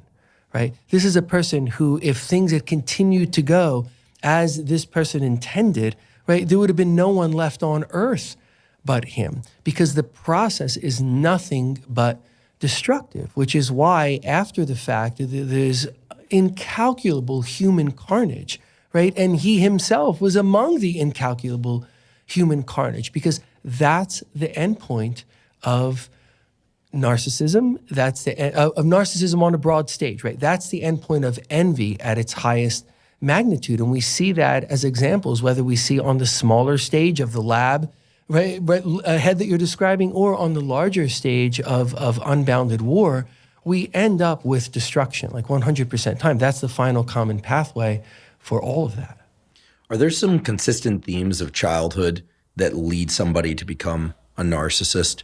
And in addition to that, I'm curious whether or not narcissists ever have insight, whether or not, if offered the opportunity to explore the 10 cupboards under the structure of self and function of self, whether or not they eventually see inside those cupboards and go, oh my goodness, I've got this self that's clearly overinflated, and I've got these defense mechanisms, and I'm so envious, and modify their behavior, or whether or not the narcissists are immune from constructive self-reflection. Right. Well, to answer the first part is the vast majority of narcissism, it may be all of it, we don't know for sure, is rooted in the childhood trauma of not feeling good enough, right? Which is not an excuse, right, for people doing awful things. It's not what we're saying. We're trying to have an explanatory mechanism, right? Which goes back to formative life experiences and not feeling good enough, whether it was because that person was directly denigrated, or that person wasn't denigrated but could never work hard enough, never could be enough to get approval, right? And again, it's not 100%, and human beings are complicated, but if you go and look, you see that there was never a state of like, oh, I feel good enough about myself, right? And if there's never a state of I feel good enough about myself because someone has told me that and given me the pat on the head or given me the positive comment, you can see how in a certain sort of natural lay of the land genetically and in concert with other experiences, that person can get to adulthood with a lot of aggression in them and never having experienced I'm good enough. It's still running along inside of them. And then they're enacting that aggression in the world around them. That's most commonly what we see. And because there's such deep vulnerability and such deep insecurity, then people who suffer from full-blown narcissism, narcissistic personality disorder, so enaction of envy on the highest levels, they're so defended, they're so strongly defended in an unhealthy manner from seeing their own vulnerability that it is extremely difficult to get that person to come around and say, okay, let's look in those 10 cupboards. Within the field, people often talk about treating narcissistic people, they talk about it in a nihilistic way. And some you'll see very experienced people say, oh, that's impossible, right? That never gets better. Now, I'm not a believer in therapeutic nihilism. I think that, yes, it is the norm that person just can't get it together to go look at that thing. They're so defended against it. They're so afraid of it, right? They won't look anywhere near it, so they're looking in the other direction and they're furthering all that unhealth. It's not the case that it's always that way. And on a couple of occasions, I have worked with, seen, witnessed narcissistic people who can make changes. Now, it's usually in the context of something very extreme that causes them to do that. So someone who will no longer have access to family members they want to see or to financial resources that they need to keep themselves afloat. It's things that often are that dramatic. It's not always that. But we can see, though, in those kind of extenuating situations where the problem is so big, the envy is so high, but the motivation for change is very, very high, because since on the carrot and stick model, the stick here is very, very strong, that if a person then goes and does that, you can see change inside of them. So we're never in a place of therapeutic nihilism, but the barriers to that are very, very high, because the self is so wounded that the person is protecting that self so strongly. That's why the narcissism and envy are so full-blown, and it's hard to get that person to go back and look, but not impossible. Based on what you're telling me, it seems that it's a very low probability that a non-clinician could change a narcissist. Like, in other words, if one is engaging in the world with a narcissist because they have to, presumably, or they just find themselves in that place, would you say to that person, there's very little, if anything, that you can do to change the narcissist's behavior or psychological framework? If they because, of course, if the narcissist can't often do it for themselves with the help of a skilled clinician, why would anyone else be able to achieve that? So we're coming at what we're doing here from a perspective of truth about human beings, right? And that truth brings with it hopefulness, right? It brings with it hopefulness that people can change and how people can change. And I am 100% all for that. It's the way to look at ourselves, right? But it is also true that there are aspects of pathology that require clinical treatment in order to improve. So now we're looking from the other side and saying, hey, there's a problem here, and there's a deep problem here, and that we have to come at from a different perspective of how can you help that problem? And there's a science behind this too, of what level of clinical care, for example, is most likely to be helpful to someone like this. And it's not an individual clinician even, right? It's a team of people who work through different modalities who can sort of wrap around that person. So it's not just a level of clinical care is needed, but it's a relatively high level of clinical care. And that in general is the only way that we get at narcissism. That's not 100%, but that's the vast majority of time. So what can then the person do, right? A person cannot be a team of clinicians, right? What that person can do, one choice is to disengage, right? But disengagement can come with the promise of re-engagement, right? Many, many times I've worked with people and practiced and rehearsed with them, like, okay, what might you say to someone along the lines of, I've known you for a long time, or I care about you, or I love you. right? Whatever they may say to lead in, but I can't be with you, or I can't be around you, right? There's something going on that makes it not okay for me. It doesn't feel okay. A person maybe says things like, you're aggressive or demeaning or whatever it is, or maybe they just say, it just doesn't feel okay. I can't have it. And then the need to step away from the person. But look, if you got some help, right? If you took better care of yourself in ways that would be better for you and for the people around you, then of course I'd want to be in your life. Something like that. So disengagement can come, with that encouragement, right, to the person. But one way or another, you have to set boundaries, which is, okay, I have to deal with this person, so I'll deal with them a little bit.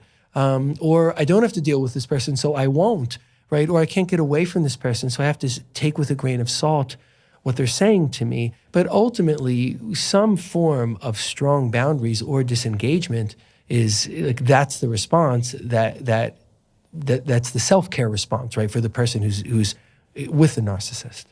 What are some other ways that the aggressive drive and pleasure drive and generative drive, for that matter, play out? For instance, we talked about the former patient of yours who eventually switched jobs, clearly had a generative drive within him, but it was being blocked by a number of choices rooted in narratives that originated in childhood, et cetera.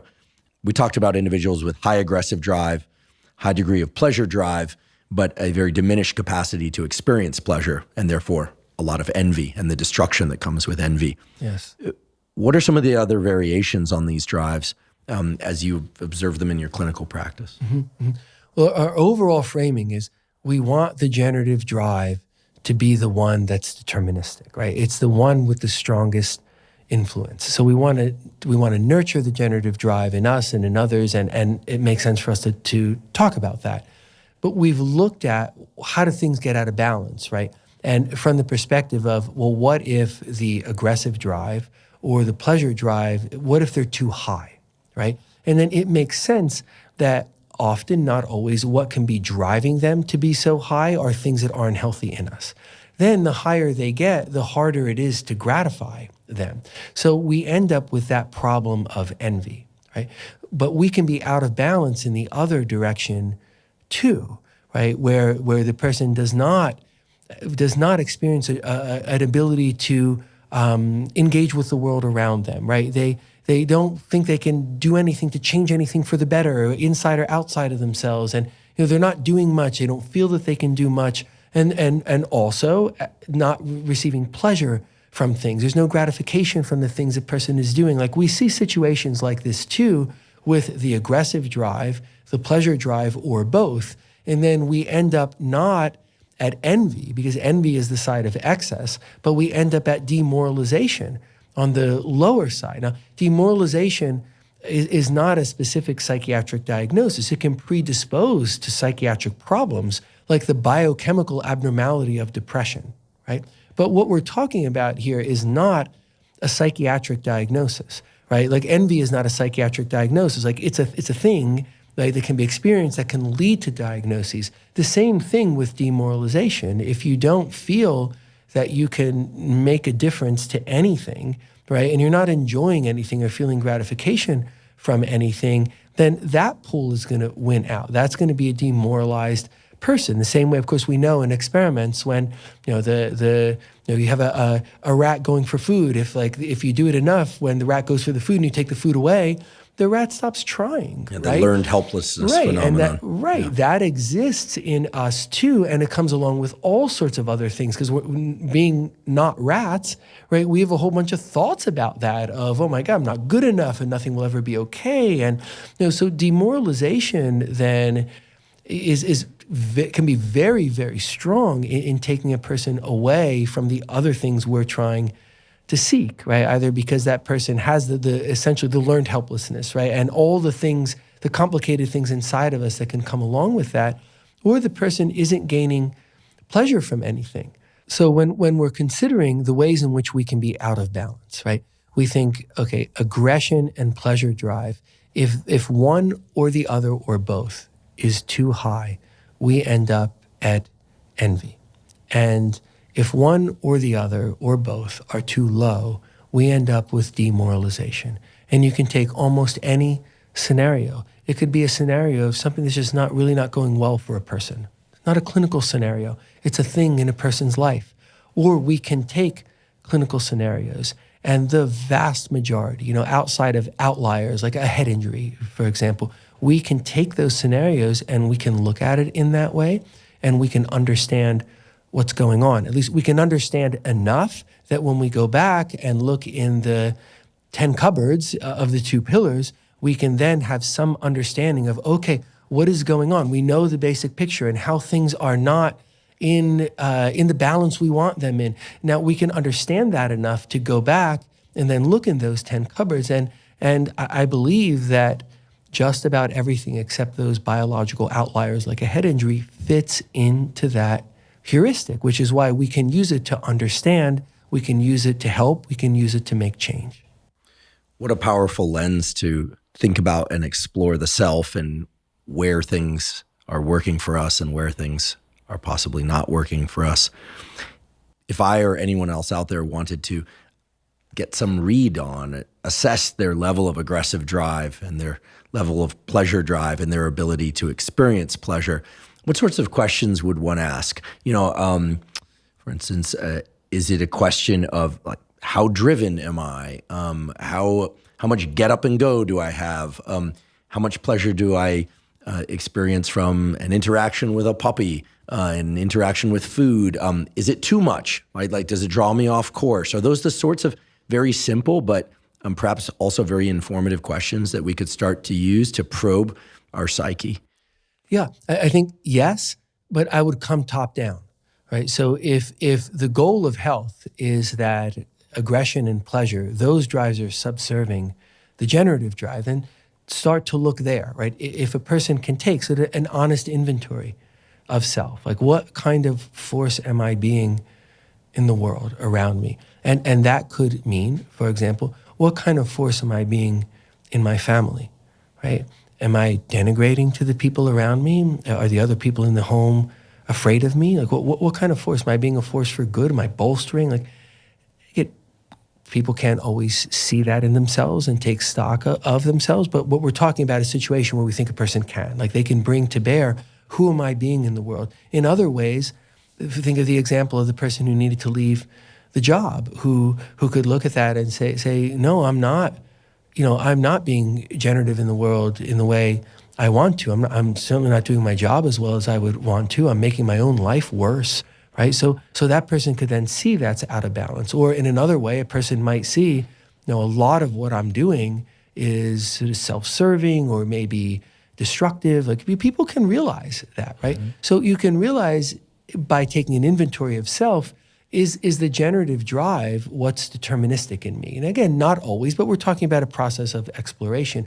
If the answer to that is yes, if you say, look, I'm trying to be the best person that I can, and I think about the people over whom I have any authority, right? And like I try to be reasonable, and I try to be fair, and I try and be circumspect, and I try and think in someone else's shoes. I mean, sometimes I have to set boundaries or expectations or even punishment, right? But I'm like careful about how I'm doing that. And I'm certainly not perfect and I get things wrong at times, but I do think I'm contributing to the world. I'm doing whatever I take on, as well as I can do it. I'm productive at work. My kids are doing okay, or my friends are doing all right. Whatever it is, that if we can come up with that, then we can say, okay, exhale a little bit, like we're in a good place. Right? It doesn't mean everything is optimal, of course. So then go look at the level of the aggressive drive, which might mean, how assertive am I, right? Am I the kind of person who comes up to the precipice but doesn't make the decision? Am I the kind of person who's a little too assertive? And sometimes I'm sort of walking on people a little bit. Like a person can go look at the aggressive drive within them, or pleasure seeking. Am I doing things that bring me gratification, right? Am I engaging with the people around me in a way that brings the gratification that one might wish for, right? So if it's in a romantic relationship, is there romance? Like, are we being nice to one another, right? So you can go and look at that and say, am I getting gratification from the things I'm doing, right? Am I taking this, wherever this drive is within me, and trying to satisfy it in reasonable, healthy ways that are also good for others? And we're back to the generative drive. So that's one way of coming at it, and it's the way that we would like to, because now, what are we trying to do next? And what can we make things better? Right? Can we optimize things? Okay, things are okay, right? But can we make them better? But let's say we see that the generative drive is not winning the day, right? And people can see that like, look, I'm seeking pleasure, right? It's why I got, for example, I hear over and over, that's why I got addicted to this substance. It now is not providing any pleasure to me. It is now making me miserable, right? But I wanted what it was giving me. Again, this doesn't mean that the person just wants to have the world's best time, right? It may mean that they're really suffering a lot, right? And the pleasure that drug gave them was some relief from pain. And this is how many people tragically ended up becoming addicted to and dying from opiates, right? Because say the opiate after the surgery or the opiate after the injury then is soothing something, right? And it's soothing something because that person feels less bad about something inside of them. You hear this all the time, that then fosters addiction. So that person looking for pleasure, this isn't something where we would say in some lighthearted manner that person took chances with their life. I mean, sometimes we'll see that, but more and more what people are looking for then is relief from suffering, right? But we can get to that point where we can ascertain for whatever reason that the pleasure seeking is too much. And if pleasure seeking and aggression are too much, we become aware of dissatisfaction, right? If you're relying too much on aggression, I always want my way.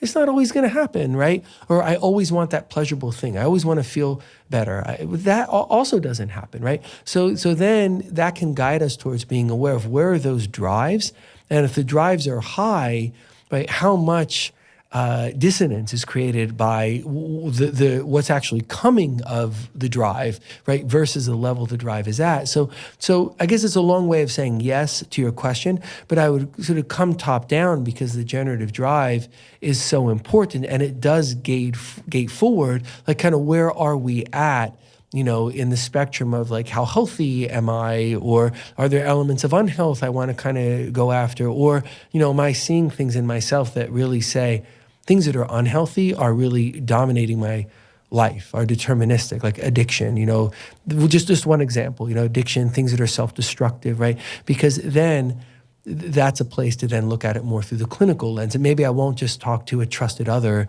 you know, and go get a book, but maybe I should have clinical care. Yeah, the example of addiction is very potent. And it also brings to mind the perhaps less apparently dangerous situation, but one that I think is really common, where people have a certain amount of aggressive drive, they have a certain amount of pleasure drive, but there's a kind of passivity and draining out of the generative drive, or competing out of the generative drive because of social media. And the reason I bring this up is, again, not because I dislike social media. I rely on and use social media for teaching and learning extensively, really. But in going back to the pillars that underlie whether or not we achieve and experience agency, gratitude, peace, contentment, and delight, within the pillar of function of self, there's this thing, salience, you know, and what we're paying attention to, internal and external. And social media does seem to me a unique circumstance, never before observed in human evolution, where you have a near infinite number of environments available to you. And we know that, you know, a picture is worth 1,000 words and a movie is worth 1 billion pictures when it comes to drawing our attention. I mean, you give a young child, even an infant, an iPad, I mean, that kid is in the tunnel. I don't necessarily think that's a bad thing, and that computers and computer screens are going to be a part of their lives now and forever, presumably. But it is the case that there are a lot of people who perhaps have the propensity for a strong generative drive, but because they also have a propensity for a pleasure drive, they wake up, they pick up the phone, they look at the phone, you know, something captivates their attention, then they're thinking about that. It might be something that brings them delight, but more often than not, it's something that brings them either mild irritation or mild entertainment, maybe even intense entertainment for a short while, but very quickly, minutes and hours go by in which we are not engaging in the world unless we are posting valuable content. And so social media is a bit of a drain on these drives. I mean, it taps into these drives in very strong ways. And all one has to do is observe the behavior of people in public spaces now, in airports, on trains, even in their cars. And I mean, people are essentially watching TV all day long. And it does concern me. And I raise it because I feel like it can distract from our generative drive in a way that it doesn't necessarily speak to any kind of like deep character flaw or any kind of subconscious narrative, but just that salience cupboard is like clearly something within that salience cupboard is happening that's unprecedented and very, very powerful and potentially quite destructive. Yeah. I think to understand this, I would cite this belief, right? I believe this to be true, that human beings have a long history of underappreciating the power of the discoveries that are then in their own hands. So we discover gunpowder. How long until we're shooting each other, right? We discover nuclear fission. Right now, are we going to destroy the planet, right? So social media, in a sense, it's a discovery. It's a thing that comes from what we've figured out as humans that now is there in front of us. And big, powerful discoveries deserve to be treated with respect, right? Gunpowder is very powerful. And if people need to hunt in order to survive, gunpowder can help them hunt without getting hurt and be more successful, right? Nuclear fission has provided some good things to humanity, but it can also destroy humanity. So I think the same is true here, that what you're talking about is something of immense power. And you can see how if it gets out of balance. So let's use the salient. So let's say the social media is too salient, right? That's going to make a problem, right? If it's too salient in the sense that the person is always looking at things that don't make them feel good enough, right? Well, that's not going to go well. And that's going to affect what's in those other 10 cupboards, right? And what is built on top of it. So then it gets into the unconscious mind. Like, oh, I thought I was good enough until like now I'm looking at all this social media and I realize I'm not. I mean, this is people who treat teens, often talk about this, that you see something that you didn't often see before, where a person who might have gotten through a lot of formative years thinking like, oh, how I look is okay, for example, then is bombarding themselves with social media that tells them how they look is not okay. And then that changes. Absolutely. Or perhaps social media is just simply absorbing a ton of time and energy, but mostly time that could be devoted to a generative force. Right. That's the other side of it. So think about the example of the person who, I know it wasn't social media, but we were saying, well, what if it were social media that instead of 90 minutes a day, it's 8 hours? Because there's an analog there, right? And we see a lot of this. And it's taking something that can be good, right? And can, in a sense, you could say even should be good. Like there's enough out there, right, in terms of learning and bolstering that, like, why should it not be good, right? But it's not good because the defenses then shift. Like if you're relying on it 10 hours a day, there has to be some denial, right? Because there are other things to do in the world. There has to be some avoidance. There has to be some rationalization. Like something is going on there that's not healthy. So if you tell me this person is utilizing social media 10 hours a day, they're not looking at things that make them feel bad about themselves. They're just doing it. Then I think, okay, something is out of balance. Now, it may be that person's defenses are out of balance. So think about the example of the person with the job they didn't like. Then their defensive structure changes. Then the thing that was good for them, they rely on too much, and now it becomes something that's not good for them, right? So then you go and look at what else is out of balance here, right? What else is driving this? Now, maybe it's being driven by the change in defense mechanisms, et cetera. Maybe it's the other way around, that this person just kind of habituated to doing more and more and more and more of it. And then you would come at it in a different way of, okay, can you slowly but surely do less? Replace the time with things that were good before, because you could then back that person out to where they were before.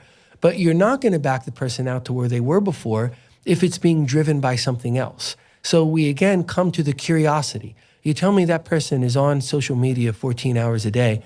I'm curious, right? I want to understand what is the balance of those drives, right? You've just told me a very powerful point about salience that doesn't sound like a good one. So already you're giving me clues about where the drives are, right? Which means where's that person at? What's going on in all those cabinets? And then you give more information. Now sit and talk with the person. Now, you're going to understand, like, what is the lay of the land here and how do we go about making it better?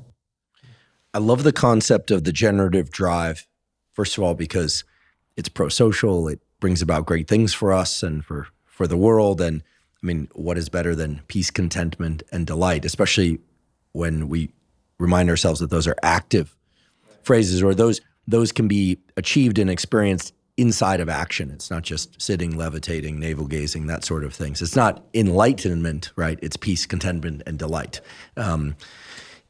Very big difference, right? Very, very big difference, yes. One of the other reasons I love this concept of the generative drive so much is also because it is a verb state. It has to do with creating things in us and in the world, in cultivating our experience of things and what we do and what we say and how we respond to what others do and say. And I also like it because it's distinct from the way that we're normally taught to think about psychological well-being or being a healthy individual, which usually centers around a discussion of goals and values and, like, what am I trying to focus on and what sorts of people do I want to engage with in the world? And certainly all of that is really important, goals and who you engage with. But I think for many people out there, much of their time is spent thinking about other people, like how healthy or unhealthy are the people they're dating or their friends, or what's going on between two family members, which of course is fine to think about. But a lot of emphasis is placed on like our assessments of others and how those are impacting us. And in some cases, people default to just thinking about others and their problems and seeing their problems. And what we're really talking about here is a process of introspection and inquiry that's very structured. And as it's been laid out by you, these two pillars, structure of self, function of self, with these 10 cupboards, that might sound like a lot of cupboards, but as we talked about in the first episode, all of that flows up to these very simple ideals and concepts and action states and ways of being. And to me, there's nothing more powerful than the statement that what we are all seeking are states of agency and gratitude. Because again, to go back to the analogy of physical fitness, there are not an infinite number of different physical states or states of fitness that one can seek. There's endurance, there's strength, there's flexibility, there's dynamic movement, there's explosiveness, there's speed. There are a bunch of subtleties to it. But here it really seems that the psyche, ourselves, and our mental health is really tractable if we turn the lens and we look inward. Yes. I think that hits upon a very, very important point as we talk about understanding oneself and the process of change, right? And I would describe that as rational aspiration, right? So let's use the physical health example, right? If I think, okay, I want to be healthier, I want to have more strength, I want to have more endurance, and I might even have ideas of what that would be. I want to be able to run a certain distance in a certain time, lift a certain amount of weight. I have an idea of what that is. But rational aspiration is rooted in our present, right? Like I'm aware that there's a me now that like isn't in that state. And I'm aware that there are things that I'm going to do to get to that state, right? And I'm not that dreading them. Like, okay, they'll be difficult, right? But that's okay. I can do difficult things. I can take pride in doing difficult things. And that's how we all achieve things. So I see myself in the present because, of course, goals are good and that's true as long as we're still living our lives in the present, because otherwise goals just become fantasies or things we want to possess. So if I'm aware of the state of physical health I'm in right now, and I'm aware of the state of physical health I want to be in, and I know there's a bunch of pathways I could take to get there, but I have to think about it, figure it out, do those things, and then I'm going to navigate myself there. That's how the whole process is good, right? I don't feel bad about myself now. I recognize something I would like to change. I'm not saying, oh, you're a loser because you don't have those things, right? I feel good about myself now. I recognize there's something I want, and there's going to be a process across time, across effort that's going to navigate me there. Then when I get there, I feel good about being there, right? It's very, very different if I think I want that. I want to possess, in a sense, right? I want to possess the ability to run a certain distance in a certain time. I just want the thing. I'm covetous of the thing, right? That is not good, right? Because the person then often is denigrating to the self, not always, but that's a motivation to go out and get that thing that's better. And they're really lamenting the process of getting there. Like they just want something as an endpoint. And that doesn't make for happiness. It doesn't make for even the humility and humility in action, the gratitude, right? Of Like the humility is I can't just do that overnight. I'm going to have to work hard. People have to work hard. I'm no different than anybody else. I'm not special. I got to get in there and work and use the elbow grease, and then I'll get healthier. Like all of that is good. That I just want to possess something is not good. And that's why people in scenarios like this, they might like go through maybe in an unthinking way, or they're gutting it out, where they go and they get that thing, right? But then that thing is not enough, right? And they want more. Now there's nothing wrong with wanting more if it's the healthy enaction of self, right? I'm going to now map my way. This feels better. I want to map myself from here to the next level of better physical fitness. That's different than I just want that thing, because then if I get it, it won't be good enough, right? It doesn't make me happy. It doesn't satisfy me. And that's the unhealthy state of just wanting things to possess them, and then we don't feel good about them, which is, the thought of if you give a person something, they'll resent you for it, right? Again, that we're painting it in a sort of certain way. The context of that statement, which I used to hear, a lot, even when I was younger, like people would say that, right? And what were they trying to get at, right? What they were getting at is it doesn't feel good if you didn't work for something, right? Like if, you didn't work very hard and you got a C, but I give you an A, or somebody gives me an A, right? I know that that's not good. I know that I got the thing, I got the A, and I might feel happy in the moment because I wanted that thing, but there's no real pleasure in it. There's no satisfaction. There's no contentment. There's no sense of self. There's nothing generative. I didn't work hard enough to go from a C to an A, right? So it's that and that really brings us back to the self that we're growing on top of, of the structure, right? And how that self is functioning, right? How it's striving, because now we're really talking about strivings. And if I'm going to strive for something and work hard to get it, well, I get the good feeling on the other side of it. And now we're living in the generative space. Well, I love the structure of what you've laid out. Again, thank you. The pillars of structure of self and function of self, with 10 cupboards between the two of them that, when explored, can seem a little bit complex, but they're really some very straightforward types of inquiry that anyone can go about self-awareness and address potential defense mechanisms, what we're conscious of, maybe what we're not conscious of, look at our behaviors and our strivings and how that flows up to these simple ideals, again, of empowerment, humility, agency, and gratitude as verbs. Mm-hmm. And then from that, peace, contentment, and delight. And the generative drive, which, gosh, if there ever was a more powerful concept and something to strive for, I don't think it exists, because the generative drive is extraordinary in the number of different ways it plays out, and it seems always positively, right? And of course, the aggressive drive, the pleasure drive exists to varying extents in all of us, but cannot be allowed to overcome the generative drive if we're going to really thrive. So thank you again so much for this framework. And again, to remind people listening and watching that this framework is mapped out in a downloadable PDF if people want to see it visually, even though we've touched on it several times before. I really appreciate how logical, clear, and actionable this framework is. And also that in providing a framework for us, it gives us something to hold our mind to. I think I and so many people out there are familiar with being in a struggle and not being able to orient, like where am I in the struggle, not knowing what to do. And you've provided some incredible points of reference for us to really focus on, start asking questions about I and how I see myself, what am I paying attention to, and so on and so forth, to really first anchor and orient, and then be able to move forward in this process as many times as is required to get where we each and all want to go. So thank you so much for this. I know in our next discussion, we're going to touch on the relational aspects of human existence, not just selves, but interactions between selves, including some of the, let's call it darker and unfortunate aspects of human existence, like narcissists and some of the challenges of different, full-blown personality disorders, but also just in terms of building healthy relationships between friends, romantic partners, parents and children, and siblings and coworkers and all the rest.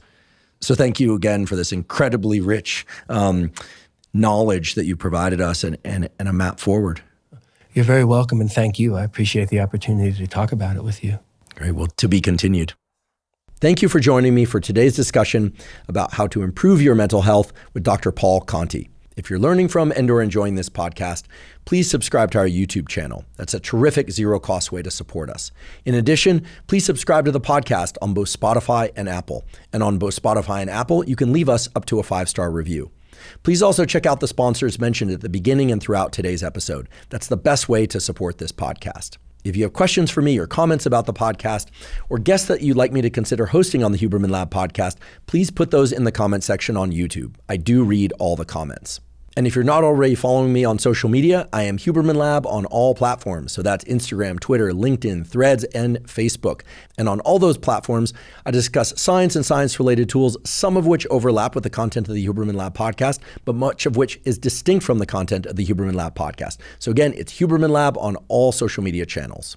Not on today's episode, but on many previous episodes of the Huberman Lab podcast, we discussed supplements.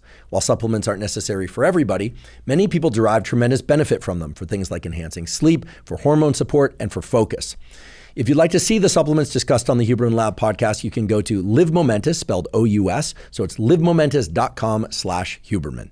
If you haven't already subscribed to our newsletter, it is a zero-cost newsletter called the Neural Network Newsletter. And in the Neural Network Newsletter, you get free podcast summaries as well as toolkits. The toolkits are brief PDFs that list off the specific science-backed protocols for things like improving your sleep, improving focus, optimizing dopamine, deliberate cold exposure. We have a complete summary of our fitness series. Again, all available, completely zero cost. You simply go to hubermanlab.com, go to the menu, scroll down to newsletter, and provide your email to sign up. We do not share your email with anybody. Thank you once again for joining me for today's discussion with Dr. Paul Conti. And last, but certainly not least, thank you for your interest in science.